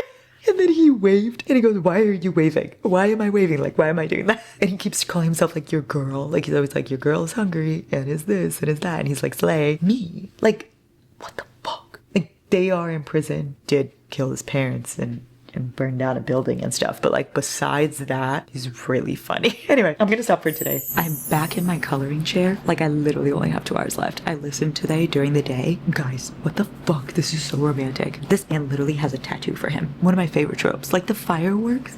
Also the POV of what was happening in Distorted. Like me knowing what was happening now is insane. Like going back in my brain of how I was in the beginning. Also, they were singing like "More Than Words," all of the prisoners together. Oh, I love them. Like, it's so iconic. They're such a huge found family. And Ren is so me. He literally was like, "I'm deceased." And then he was like, "Slay." Like, he's me if I was in prison. I hate the sentence though. I wrote it down because I hate it so much. Imagine if Superman caught Lex Luthor and instead of turning him in, he tied him up and ate his ass out. So yeah. And then someone didn't even talk to Luthor, looked at Luthor, and Ren goes, "I will light your face on fire."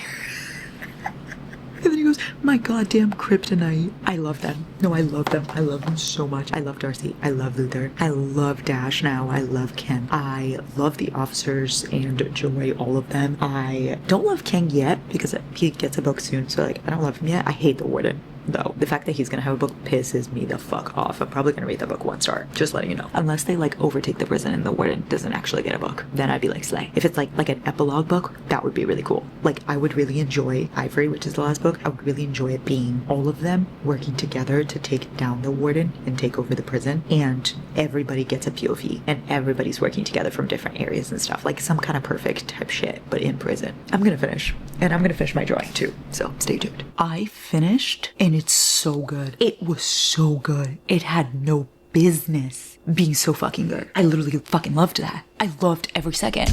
You didn't. The light wasn't on. I loved the ending. Like the ending was insane. It sets up perfectly for the next book, for the finale. The more I think about it, the more I think my finale makes sense. I don't know. I don't mean to say I'm a genius, but I think I am. And you know what? 4 stars. 4 stars for Fragments. I liked Fragments and Brainwashed so much. Guys, I clipped this part that I need to show you. It's not important, but it just made me giggle. Ready? Regardless of the time, with the flicker on of fluorescent lights comes a Lex Luthor light bulb. I damn near shoot up in bed and yell, "Eureka!" It just came to me. The perfect. Then Eureka, Ryan. You freaking Eureka! Get it, Eureka? We're gonna move on. I loved it. I really did. Like, I love Ren. I love Luther. I love their relationship. Like, it was so good. I loved that the found family was coming together. It included Darcy, and it included Dash, and it included the guards. Like, it didn't include them too much, but it did include them. And it just made me so happy to see it all come together. And I really think the last 2 books is gonna be where everything fucking changes. Like, I think that they were setting up for the found family, and I think that now it's gonna be like, thrown at us, everyone coming together. I think it's gonna be really fucking good. The last book could be awful if it's the warden, and then I will in fact rate it 1 star. But if it's not, if it's what I'm thinking, then it has great potential. Wow, this was a really good one. 4 stars for Fragments. I'm very happy with this series, honestly. Like, we had a little roller coaster of a ride. We began with a rocky start, but you know what? It led us here. To that I say, slay. Your Honor. I am starting Frozen Fates, guys. I'm really excited for this. I'm very scared, like very, very scared. But I have the 3 audiobooks right here. It's a trilogy by Pam Godwin, and I'm very excited because I will say I love Pam Godwin. Like, she terrifies me, but I really like her. It's not one of those terrifies that I don't want to read. Like, there's this author, the woman that wrote Hitched, Lauren, whatever the fuck, her, and then the woman that wrote Eureka, what's the name of the, like, that book that I read that you made me read that I hated? The guy with the girl and, you know? Well, the guy with the girl, the book that you hate because you hate so many. I think his name was Carter. Oh, Untouchable? Yes! What's the author's name? Sam Mariano. Oh, Slay. Okay. Why? Because I hate her. Oh my god. Okay, we have gotten to the bottom of this. It's not like San Mariano where she terrifies me, but I hate it. It's like she terrifies me, but I like it. So I'm very excited and nervous. So far, we've got Denver. And at first, it said Denver, and I thought that it was Denver, the place. But no, it's in fact his name. And he's in Alaska, on like a remote island. And I think it's gonna be kidnapping. Who decorates with hides from bears that were killed and skinned by someone else. Who pretends to be a man when really he's just a pretentious little cunt. Dude. I shake there's not a soul on this island but me and Frankie Novak. Oh, Jesus. She's worth all the preparations I made to steal her away and bring her home with me. I'm doing this for you, Frankie. And for my boys. Christ, they're going to love her. But not at first. She'll win them over. But not on purpose. She needs me and my impeccable restraint. Never mind that I couldn't get hard right now if I tried. Not while standing stark nude in the freezing rain. The cold doesn't bother me. Okay, Elsa. The cold doesn't bother me anyway. Damn it, I'm not a crier. Never in front of someone. Not even my husband. I'd rather rage and scream. Husband! Huh? Guys, I'm cooking and listening, and there are three fucking guys and their dad. Excuse me, this is literally giving. It's giving Credence. Like, I love the mystery already. I love that I don't know anything, but it's literally in the middle of nowhere. All snow everywhere. You can't really get out. And it's 3 sons and their dad. The dad's 48, and then the youngest son's 23, 25, and 30. And she's 28. Also, I will say, I've just met everybody, so obviously I don't know. I'm not a fan of Wolfstand. I like Denver. He's fine. Kodiak feels like the one I'm gonna like the most. But all I know is it's giving Credence vibes. And if winter comes and they all come, I'm gonna quite literally die. I'm cutting up guava and cheese. And I just passed a scene where this man literally said he's aching to impale her. Not like stab her, like one would think. No, he's aching to impale her with his dick. And then he talks about how, like, they all want to fuck her. And then he's like, all of the dicks, all at once. Excuse me? What happened to hello? Where's the decorum? You know what I mean? This is the conversation they had. She goes, fight the wolf to protect the lamb. And he says, are you the lamb? And she says, depends, are you the wolf? And then the other one says, the wolf eats the lamb. And then he says, and the lion eats the wolf. What the fuck? It's giving, and then the lion fell in love with the lamb. Why are you talking like that? Who talks like that? Wolfson has a sense of humor that he uses to mask all the mental health issues he has. And so therefore I love him because, well, I think we all know why. This sentence is also so me. It says, I'm too lazy to be a stalker. My toxic trait is wanting her to stalk me. I don't know if I'm supposed to be feeling this way, but I hate Denver. Like, I hate him. I don't think there's any going back. And I'm scared because, like, I have no idea what's going on. But what if I'm supposed to like him? And then that throws off everything because if I hate literally the main character, fuck. You know what I mean? But I still don't know what's going on. So there's that. But I just despise him. I don't want to call him Denver. I want to disrespect him. You know what I mean? I'm going to call him Aspen. That's his name from now on. Aspen. You don't even deserve for me to say your name, sir. This is not going to age well if I'm supposed to like him. I am listening to Hills of Shiver and Ice still, and we have to talk. Because what the fuck is going on? I'm disgusted, I'm disturbed, I'm flabbergasted, my gasted has been flabbered, I am bewildered. Wait, bewildered sounds like a good term. I am bewildered in a bad way. What is happening? I think some really bad shit's going on. And not at all what I was thinking, like, Aspen got worse. Like, Aspen got worse. I thought Aspen was already the worst of the worst. And now I'm like, and also all of this for what? Like, all of this for what? Also, these quotes, guys. You better close that before I shove my cock in it. Huh? Hope you like big dicks because I'm fucking that mouth tonight. Guys, stop! It literally gives me Credence vibes. Guys, oh no. I will say though, I love Wolf. I fucking love Wolf. Like, he is making this book bearable to me. Like, I am just disgusted by everything going on. I'm like, holy fucking shit, this is the most insane thing I've ever read in my life. But Wolf is making it worth it because he's so funny. He's the humor we need. His mental health, he struggles so much, but he's like putting up such a brave front and he's just so cute and he's so funny. Like, he's literally so fucking funny. At least we have him. But other than that, shit is just, holy fuck. Not her thriving. The fuck? Also, I'm so sorry. I don't care for Leonard, whatever the fuck his name is. I don't like him. Oh, I'm so sorry. Not that I don't like him, I just don't care for him. Like, he gives me nothing. Him and Cody have quite literally the same personality. And I had already decided that I like Cody, so I don't care for you. You know what I mean? Like, you're expendable to me. You're irreplaceable. You know who's irreplaceable?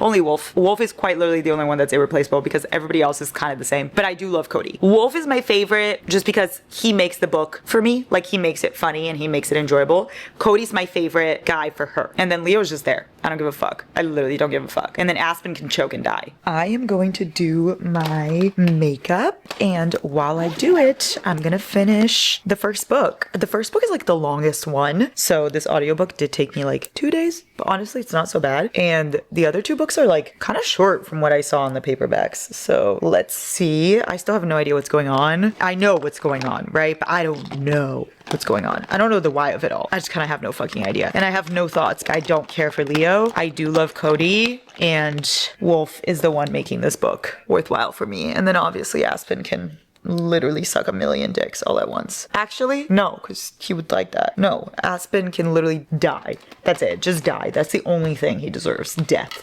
Anyway, I'm gonna go finish. Am I insane? Because I swear that they keep saying, and I've rewinded it so many times, I've slowed it down. Like, I listen to my audiobooks usually at 1.5 or 1.75. Usually 1.75 is like my sweet spot. But sometimes if it's like, okay, I really need to make sure that's what you said, I go back to 1, I go back to less than 1. And I went back so many times, and they keep saying Kodiak's whiskers. What does that mean? What do you mean? Is that really what you're saying? And they've said it several times, like describing him like Kodiak's whiskers. What the fuck does that mean? Like, should I try to download the sample of the Kindle version and see if the word whiskers is on there? No, it's not here because the sample only has chapter 1. So anyway, they keep saying Kodiak has whiskers and he brushed his whiskers and he got his whiskers out of his face. I don't really, like, maybe a mustache. I don't get it. Maybe I'm mishearing. I literally forgot about Monty. Like, excuse me? You did not exist to me. I forgot that you existed. It isn't love, it isn't hate, it's just indifference. Because what? What? Oh. Okay. Where the fuck did you come from, sir? Sir. Like, he's gonna be part of the story now? Like, I'm sorry. We've got Aspen, Leo, Cody, Wolf, Monty. That is way too many fucking people. Like, too many men. And then we have Frankie.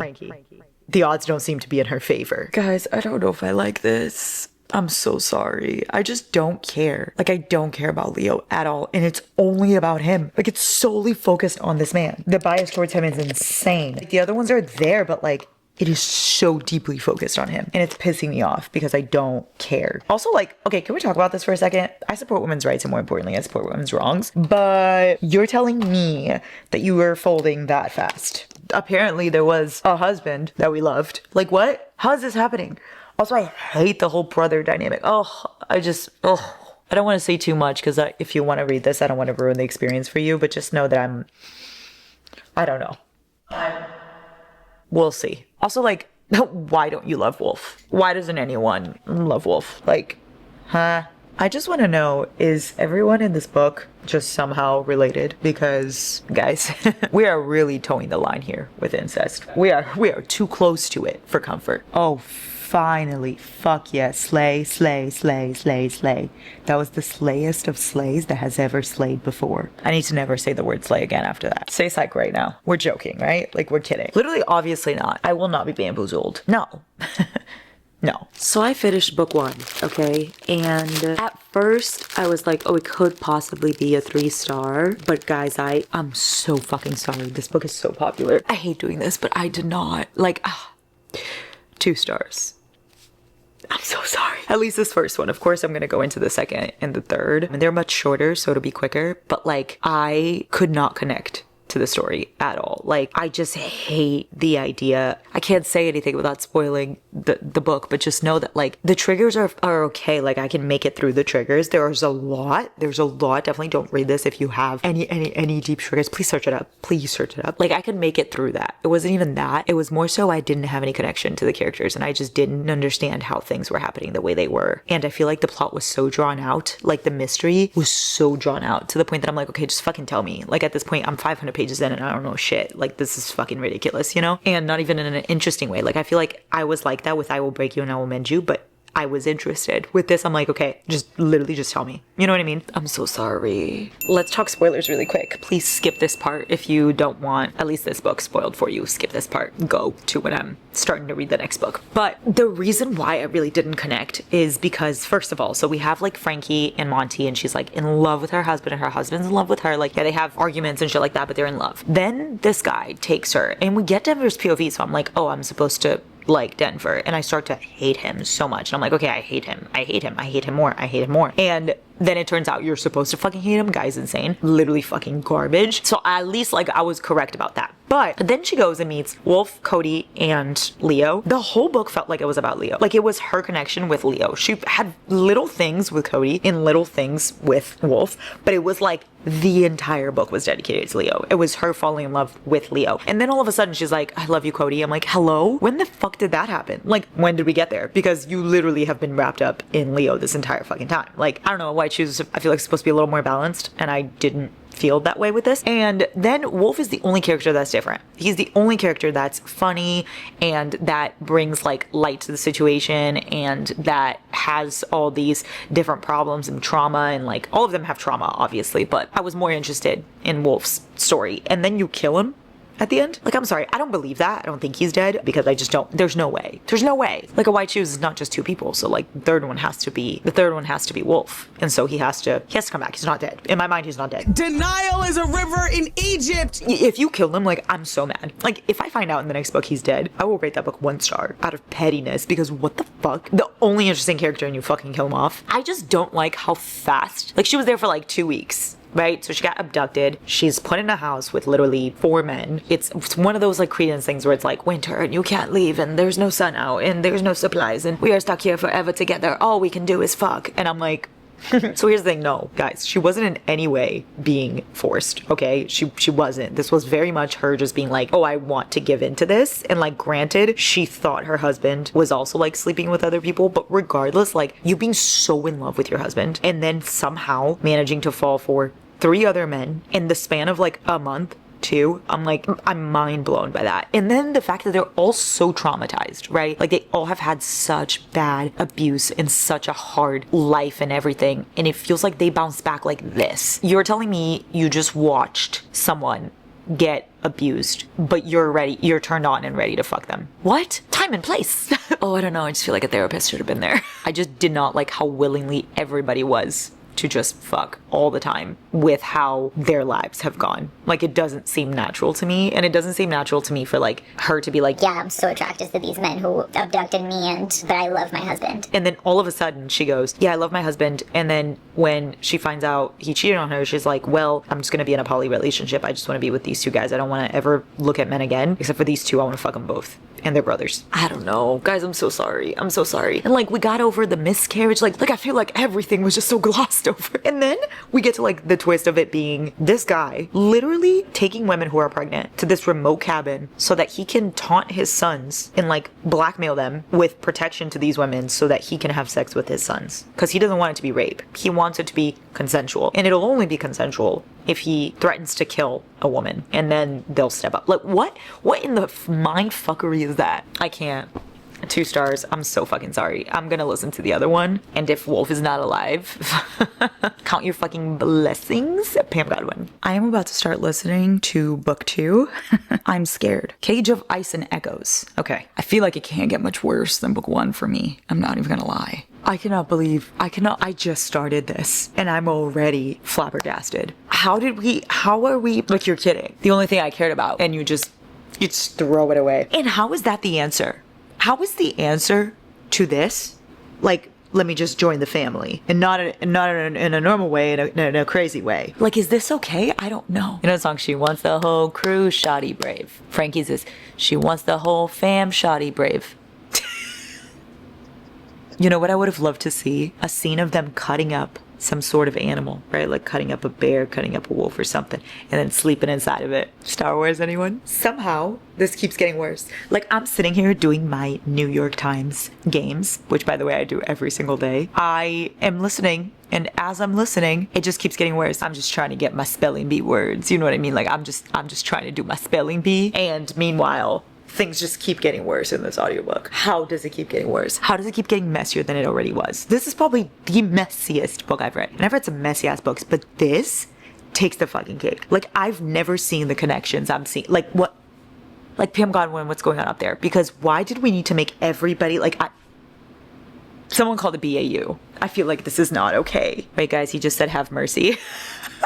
Okay, Jessica Soplis. How in the fuck is this gonna work? You're adding someone else. There's no fucking way you're doing that. Like, there's no way that you're doing that. I don't know how much more of this I can take. I'm gonna be so honest. And this book feels like a filler book. Like, so much is being repeated. We could have kept this so much shorter. So much is just the same shit. The character saying the same thing, experiencing the same thing over and over and over and over again. I can't deal with this. Guys, I'm gonna be so, I can't.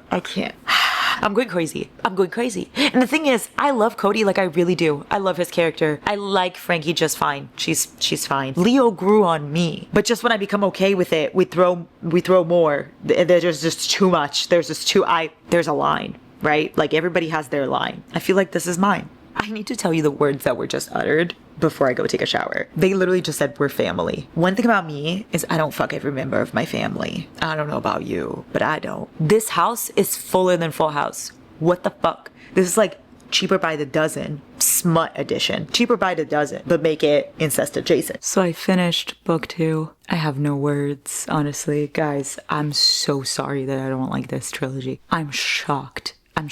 This is the one. I was so excited to read this because Pam Godwin, she scares me, but I love her. Like, I love Dark Notes and I love Lessons in Sin. And so I thought, oh, I'm for sure gonna love this. The 2 books I've read by her, I've loved. What the fuck is going on? Like, why do I hate it? Like, the first book, 2 stars. This one, also 2 stars. They haven't been a 1 yet because I'm not like, oh, I want to actually jump off a cliff. I hate this so much because I like some of the characters, but the whole like plot, the whole background, like just everything is too much. And this felt like such a filler book. Like, it could have been just a duology at this point. Like, maybe this could have been less pages. I don't know. It was just so unnecessary. And now we're adding more drama into it.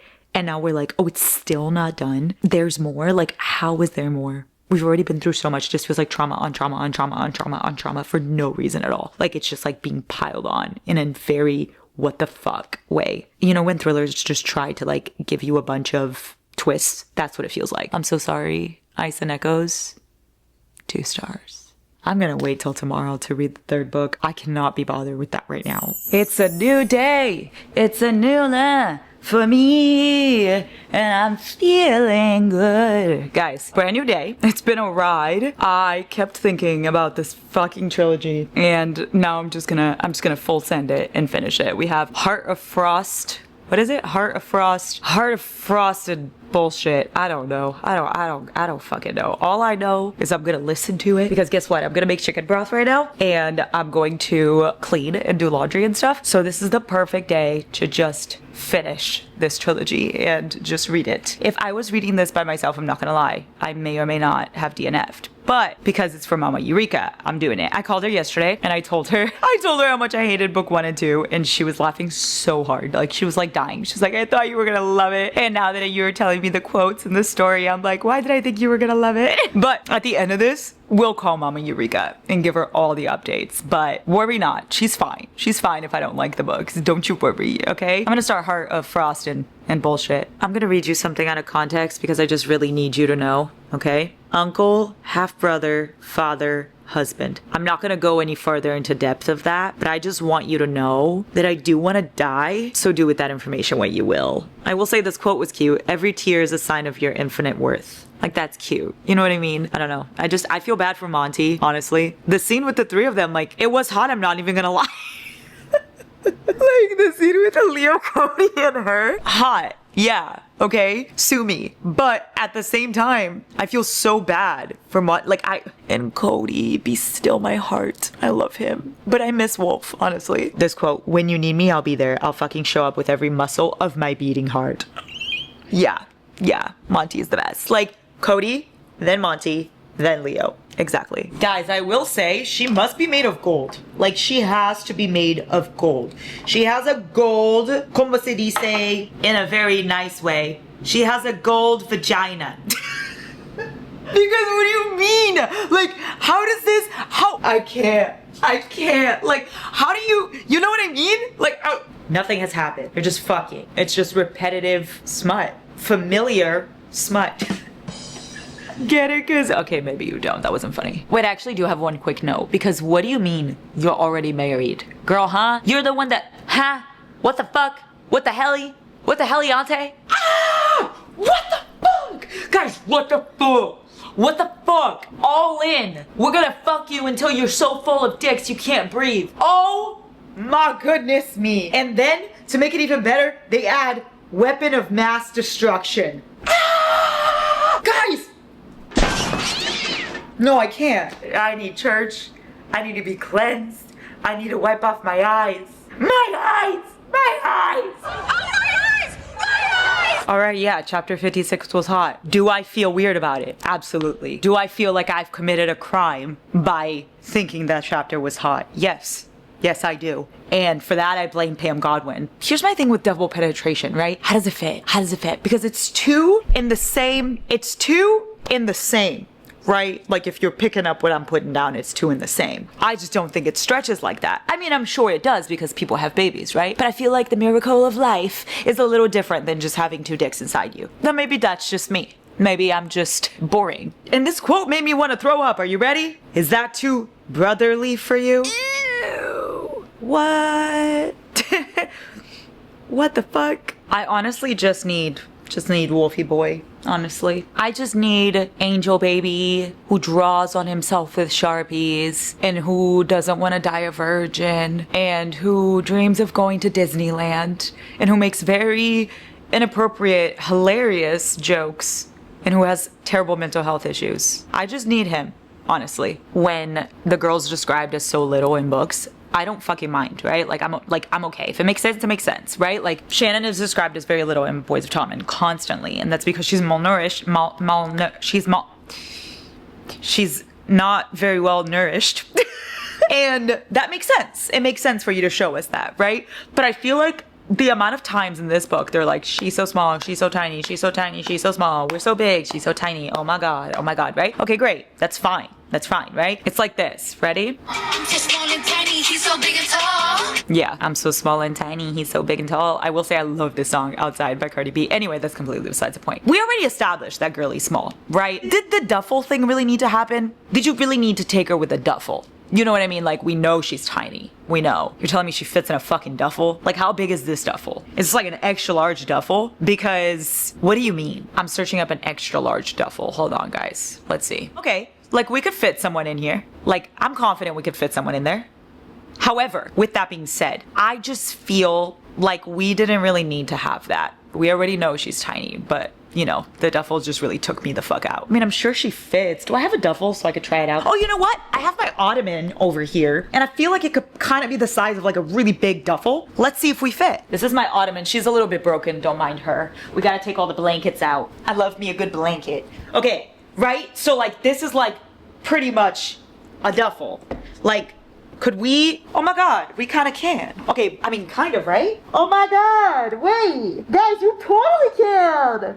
You can totally fit. That's so funny. But can you close it? Hold on.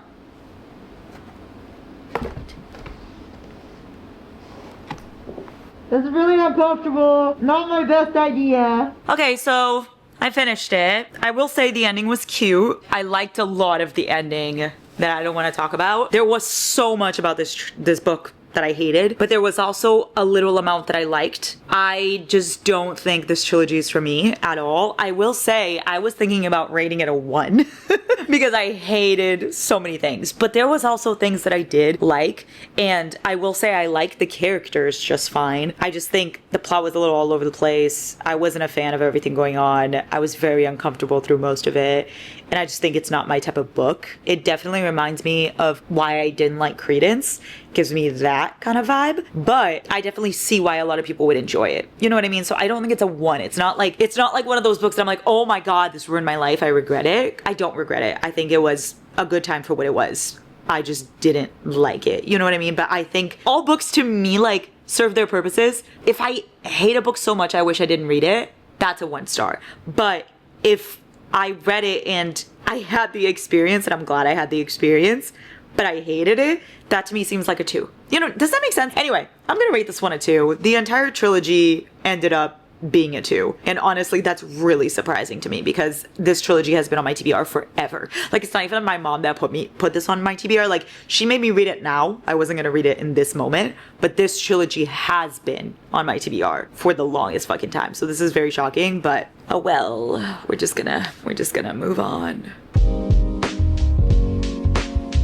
I'm gonna start the Delivery series by Pam Godwin. I'm scared because it's another Pam Godwin book, and I feel like we just did that a couple days ago. I'm a little terrified, but it's totally fine. I'm gonna listen to Deliver and Vanquish, which my mom says that this is the one that she thinks I'm not gonna like. So now I'm scared because if she thought I was gonna like Frozen Fates and I didn't, and now she thinks I'm gonna like this, I'm like, am I gonna like it? Well, now I don't fucking know. You know what I mean? We're gonna just see what happens. We're gonna just try our best. We're gonna hope for the best but expect the worst. And I am going to take a walk. So while I'm taking a walk, I'll be listening. I'm not gonna bring my camera, but I'll try to get some clips for you on my phone. And by try, I mean I will. I'm taking my walk, as can be seen, and I don't know what to expect of this series, guys. I'm a little scared. Like, I just put chapter 1 and I'm like, oh god. I will say it's very short. It's like so short. It literally, the audiobook is like less than 4 hours. That's crazy. So the series will go by fast, and I only have to read 2 of them, but like, I'm really scared. This is like very out of my comfort zone. Guys, I think this is Insta Love. I think this is Insta Love. Just catch me jumping right up in there. Because what the fuck? I don't even know how this is gonna be a romance though. Like what? Oh my god, the sidewalk ends. Where am I supposed to go? Trained and delivered. Trained and delivered. I literally am throwing up and I wanna die. Also, I did run out of sidewalk. So I'm just walking here. And we just have to hope that I don't get run over. I won't. Don't worry, guys. I saw a trail back there, and like I was gonna use the trail, but I don't want to go missing. You know what I mean? Like, yes, it's broad daylight, but the trail's a little bit in the middle of the woods, and that just sounds like a Criminal Minds episode waiting to happen. So absolutely not. Even though I have my pepper spray and I have my little rape whistle, still, you know what I mean? I'd rather just walk in a very popular rich street. Wherever Van is, I hope he dies. Also, I'm still walking, and I did find a sidewalk now. Woohoo! I really want to get a bicycle. You know, I was just thinking that I feel like a bicycle would be such a fun thing to own. And I told Giant that. I was like, I want a bicycle. I'm the kind of person that needs to do something outside every single day because my job is inside. Like, I'm filming, I'm editing, I'm reading. Like, I'm always inside. So I need to bring myself outside, right? To get some vitamin sun, I was thinking a bicycle instead of a walk. I normally take a walk. I take a walk every day. But a bicycle would be fun, right? But then Giant said, hey, I'm too clumsy for a bicycle. And apparently, I was going to get hit by a car and die. Or I was just going to fall over. Or I was just going to fall into the lake. Like, what the hell? What the hell?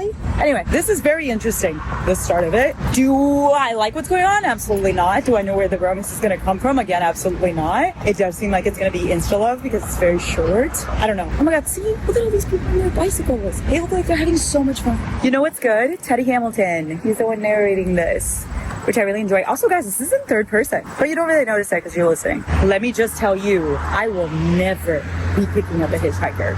Never.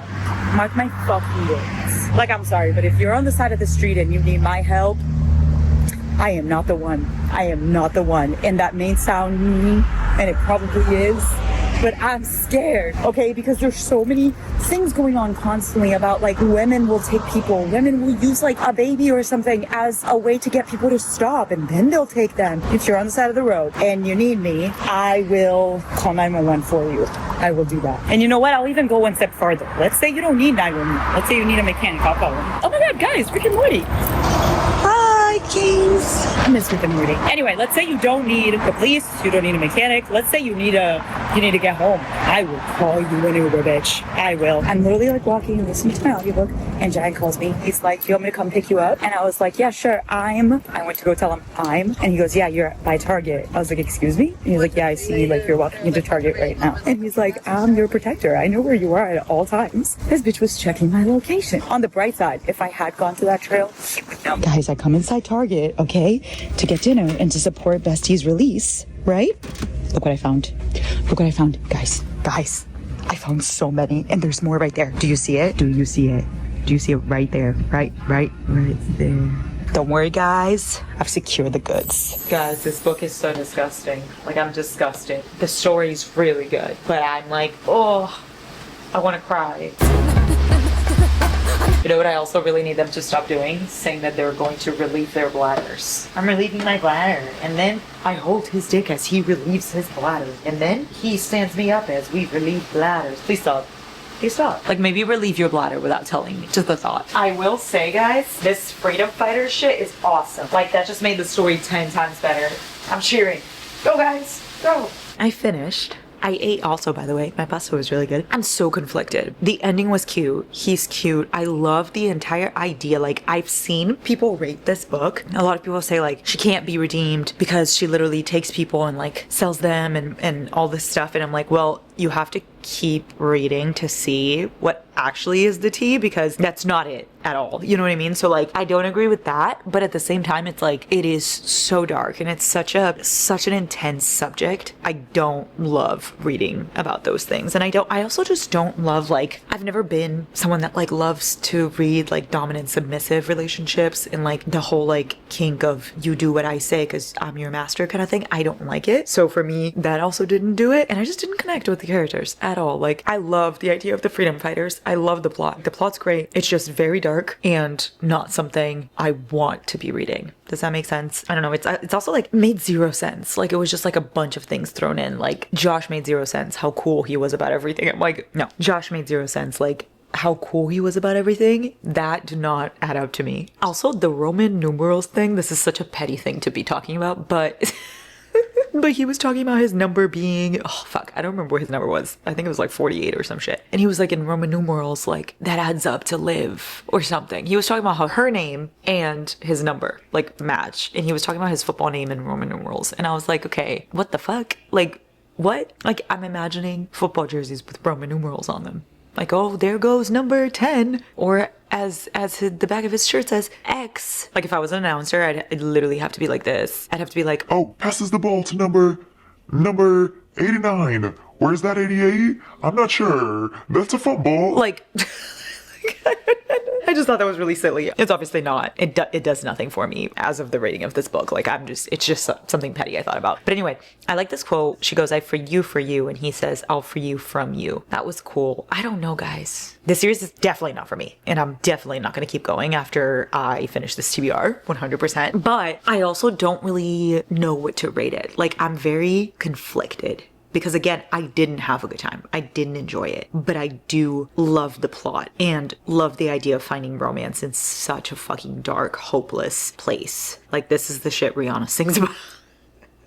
We found love in a hope. No, you don't care. Anyway, like, it's just something I don't want to read about sex trafficking. I don't want to read about these, like, extremely dark subjects. And that's just a personal thing, you know? But I don't want to rate it because I don't know at all how I feel. Like, to me, it would be like a 1 star. I hate this. But then at the same time, it's like, okay, but I like the plot, so maybe 2. But then I feel like I like Frozen Fates more than this, and that was a 2, so I feel like maybe, do you know what I'm saying? I just don't really know. So I'm not gonna rate Deliver, and we'll see how I feel after Vanquish. I'm gonna listen to that one next, maybe tomorrow when I color. Hello guys, I am going to color and finish this series. I have to listen to Vanquish. This one is somehow shorter than the other one. Let's see how long these books are. Hold on. Book one is 400 pages? How? Ain't no way. You're lying. I guess it took me 2 days to listen to it. Book 2 is 350. What? I don't believe that. Either that or the audiobook is way shorter, because what the fuck? Like, I literally put the audiobook and it said, like, it was gonna take me 4 hours to finish. Huh? Like, that's just me doing one picture. And you're telling me that's 400 pages? No way. Anyway, I'm gonna color and listen to Vanquish. Am I having a good time with this series? No. But I will, in fact, keep going. I'm gonna color this. And I'm gonna pick a really easy color palette. Like, I just want to color for fun. Like, I don't wanna think.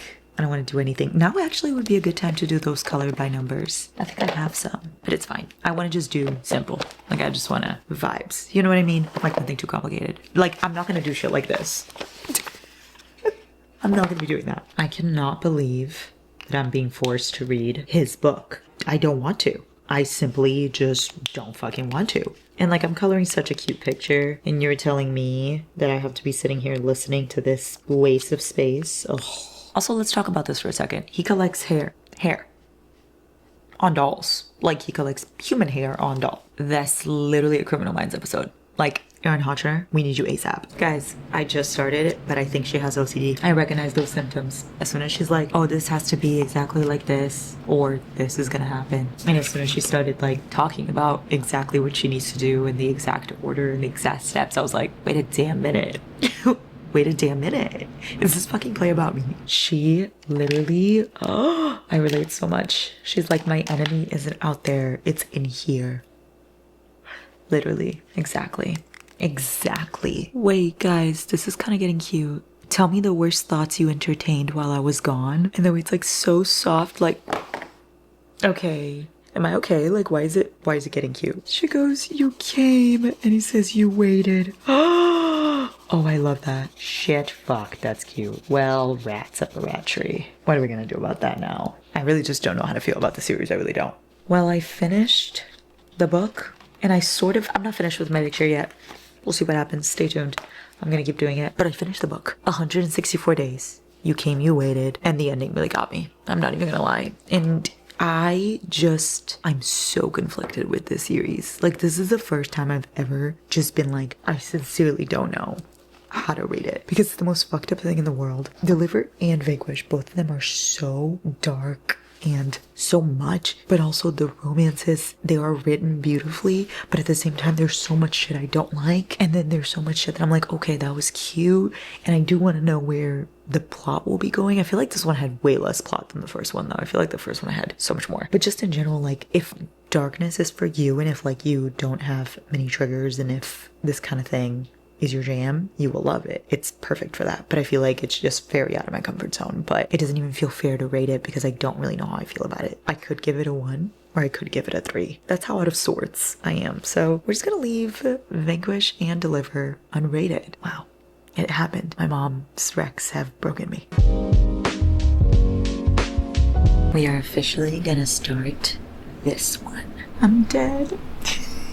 Oh my god, I forgot that it's Petit Monton, which isn't that like little something, like little deer, little, it's gonna be like a little lamb or some shit. Little sheep, oh no, little sheep is even worse. Is little sheep the same as little lamb? I don't think it is, right? Petit Mouton, Petit Mouton. Yeah, that's much better than little sheep. Is it the same as little lamb? Guys, why do I feel like lambs and sheep are different things, obviously? But I thought Petit Mouton meant little. A lamb is typically a young sheep. Once the lamb reaches 12 months, it's considered a sheep. The more you know. Alright, so she's little sheep and little lamb. She's a little sheet lamb. She's a little lamb sheet. Guys, this is so cool. Every book should have this. Like, look at that. Right in the beginning. Your fan art. It says cast. Also, 2 authors wrote this. So, like, one wrote the guy part and the other one wrote the girl. It's kind of iconic. Look at what we've got going on here. Well, you can't really see because once I turn off the lights, it's gone. But here, let me try to take a picture. Please hold. Here's the picture I took, and here's the video, guys. Doesn't that look amazing? I'm literally having the time of my life. I'm about to sit here and read all fucking night. No one can stop me. Everyone's asleep, but no one's gonna stop me anyway. Guys, listen to this quote. He goes, I'm angry, but my therapist tells me I should take a few breaths before doing something stupid. Killing him too quickly will only piss me off more. And in this case, this is so stupid she's referring to. He has a wolf. He literally has a wolf. Like a Jon Snow type of wolf. A Robb Stark type of wolf. Hell fucking yes. Guys, so this is like a carnival.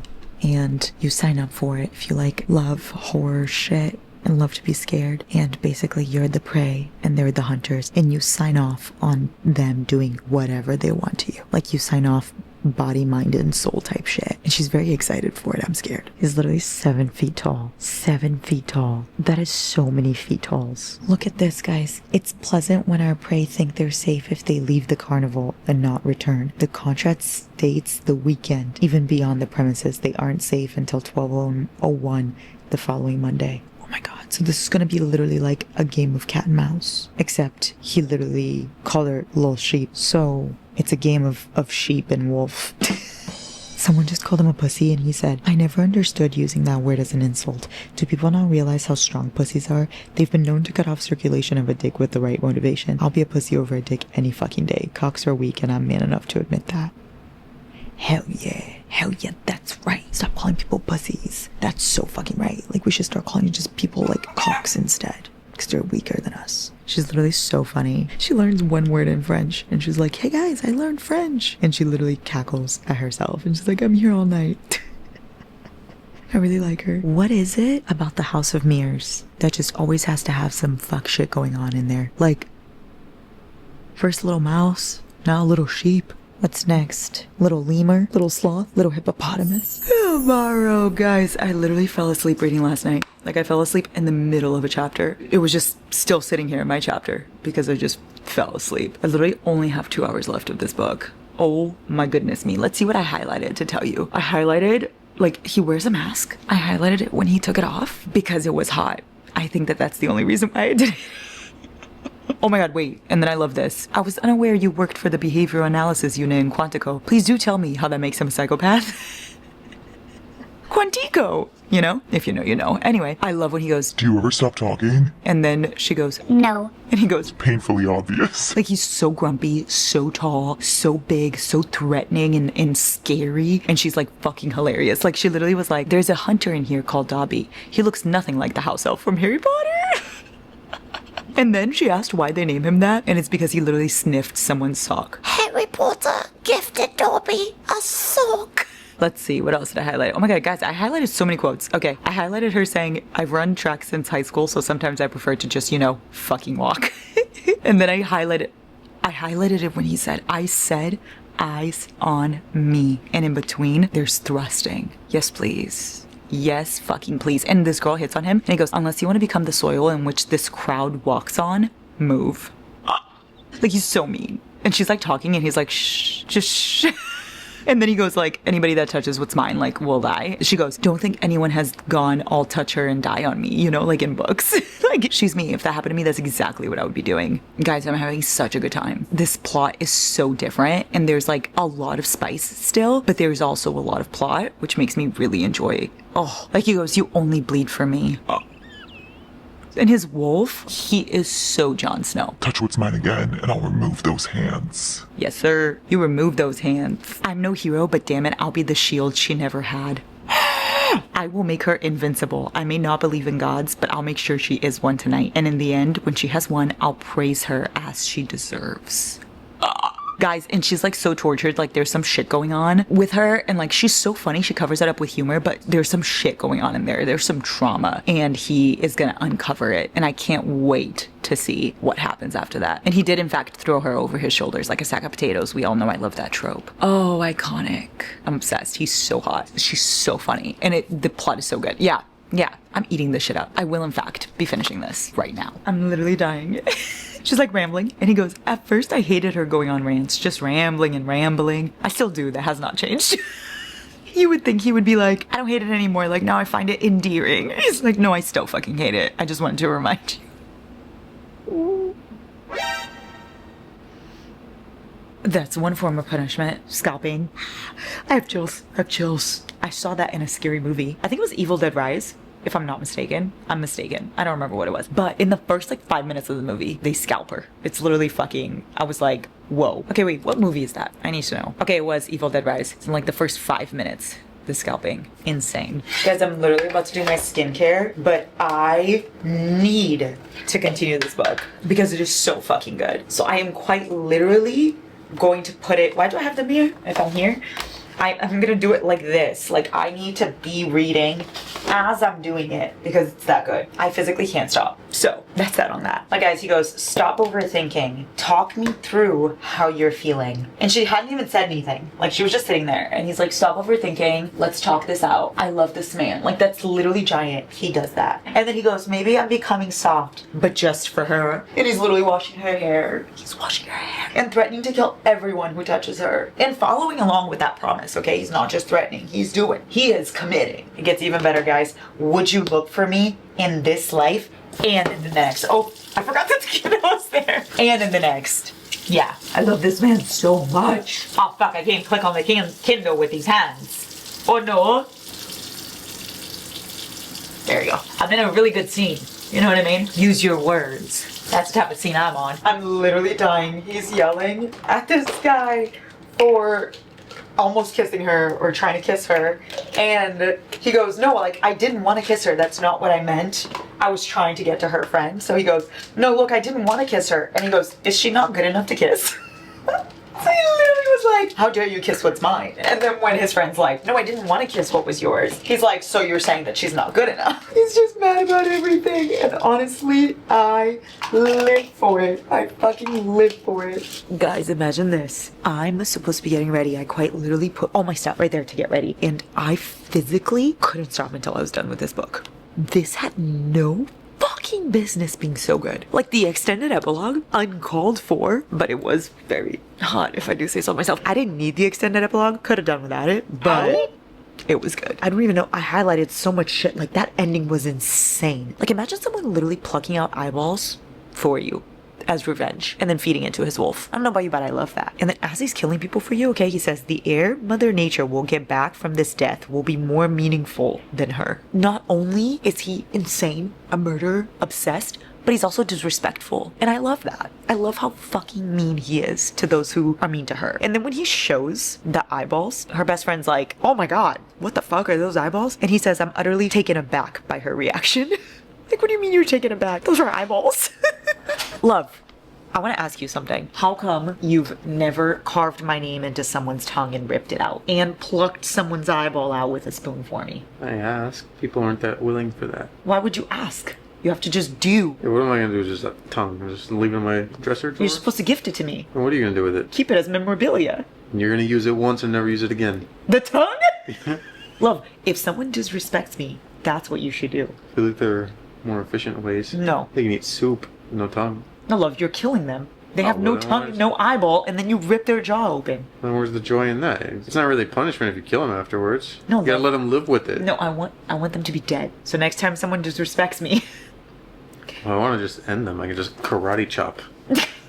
Right to the neck, and that's it. you know, that's true actually. No, like if you hit someone right, like girls, listen up. If someone is after you, if a man is after you, okay? Don't be giving self-defense advice over the internet. Something happens, or like, Larissa told me to karate chop someone in the neck. No, if someone is trying to do something to you, trying to kidnap you, trying to take advantage of you, abuse anything, okay? If a man so much as looks at you in the wrong direction, what you do, okay, is an immediate punch, but right to the Adam's apple. It has to be right here in the Adam's apple, Karate okay? chop. No, punch in the Adam's apple, Chop. whichever, okay? And then immediately when they go like, ugh, because of course that'll really get them, you knee them in the balls because they're gonna be hunched over, right? And then you run. So, bam, bam, and then you run, or you grab your pepper spray, taser, whatever the fuck you want. If you punch someone hard enough right here, they could die. Anyway, I want you to start killing people for me, and that is all I needed to tell you, because or else you don't love me enough, I fear. Okay. What's the threshold? Do I kill the barista at Starbucks if she doesn't make your coffee right? No, love, you kill like... How many people are you pissing off? Maybe I'm the problem. If they punch me in the face, you know what I mean? Like if we're walking in the street and a guy punches me in the face, I expect you to take care of it with death. Okay. Can you call me Petite Mouton? No. Do you even know what that means? Petite moon buns? No. Petite Mouton. Mouton? Yeah. Petite Mouton. Petite means small. Yeah. Like bread or fry? Small bread. It's little sheep. Okay. So no? No. All right. I love that you accepted the killing, but the Petite Mouton was too far. Anyway, oh my god, and she's such a baddie. Guys, she's such a baddie. She goes, it's your turn to scream for me. I literally can't. And when he hears her scream and he immediately runs in, it reminds me of when Stefan heard Elena scream and he ran in even though he knew he couldn't come back out. Like, that's exactly what that was. You went in there not knowing if you can come back out? Guys, the ending took me for such a fucking ride. You son of a fucking bitch ass motherfucker. That was literally me with the ending. Like, I was like shaking. Oh, this was so good. I have to rate this literally 4 stars. It has to be 4 stars. It can't be any less than that. Like, it's not a 5-star book. I'm obsessed. Never gonna shut the fuck up about it. But you will be hearing me recommend this with every fiber of my being because it is that good. You know what? I'm gonna rate it 4.5. I don't care. 4.5 for Desperate Run. My fucking favorite from this vlog, and I'm so glad we're ending with it. We have officially reached the end of this long fucking awaited and lengthy video. This video is gonna be like an hour, 2, 3, who fucking knows? It's gonna be really fucking long, and I've been filming this for so long because I've been reading this for the past 2 months, I think. We are officially done with my mom's TBR. Now, I was supposed to read this book, Heavy by M.L. Burns, which is the same author as Desperate Run, at least one of them, so I'm really excited to read it, but I want to post this video this week, and I want to have time to read that book because it is quite lengthy from what I saw, so I will be reading that starting tonight, but you won't see it in this vlog. You'll see my wrap up and stuff like that, so I'll still tell you about it. I just won't be vlogging that one, but I'm really excited for that one. Like, I feel like that one is probably gonna be also one of my favorites, so stay tuned for that. Anyway, we read, oh my god, we read Desperate Run, the Frozen Fates trilogy, the Delivery series, Alabaster Pen, Massacre Monday, we read Leave Me Behind, the Pen Pal Duet, and we read Heartache Duet. I wonder what the biggest surprise from what we thought was gonna happen in the beginning to now is. Yeah, which one do you think is gonna be my favorite and least favorite out of yours? For a fact, I know you're gonna love the Alabaster Pen. And then which one do you think is gonna be my least favorite? It hurts me to say that. You have no idea how much it hurts me to say that, but I think it might be the Delivery series by Pam Godwin. Here are all the ratings for every book I read in this vlog. I feel like it's only right that we end this with a call to Eureka so that we can finish this off together, just like how we started. Hello, Perereca. Hello, Eureka. I finished the vlog. You're here. Yay! The only one, like I said, I'm gonna read Heavy tonight and this weekend, but I finished. Can you guess my least favorite and my favorite? Well, your least favorite, now I'm so confused because you hated so many. Like a rat that you are, because the stories are amazing. You're just nitpicking in the spice, in the saying. I know, but that's how I am when I'm not enjoying. When I'm not enjoying, I will notice everything bad. But then when I'm enjoying, I'll just glaze past that because I don't care. My guess is, let's say, your least favorite, now I'm gonna say the Frozen Fates. And your favorite, I'm not gonna say the Heartache Duet because that's a given because it's already your style. I'm gonna say only between the ones I picked. I'm gonna say Desperate Run, or I Will Mend You. I Will Mend You is a crazy guess. I don't know. I know you liked it a lot. I loved the second one a lot, but it was 3 stars. I loved Alabaster Pen way more than that. Well, so like specifically the last 2. Okay, anyway, my least favorite. Disregard my comments instead. My least favorite was the Delivery series. Very much not for me. If I were to rate that series, it would be a 1. But I didn't because I have such conflicting feelings towards it. So I just didn't rate it for the first time ever. Because the plot is amazing. Because the plot is good, but I hated everything else. Anyway, with that being said, my favorite is Desperate Run. Yay! I even already ordered to get to my house because I loved it. I loved it. I started it last night and already finished. Oh, thank God. I really wanted you to like Desperate Run. I really wanted you to like because it was so different to me. I devoured that book. So that is it, besties. I'm literally not going to make this too long because this video is already so fucking long. But I love you guys and I will see you Wednesdays and Fridays.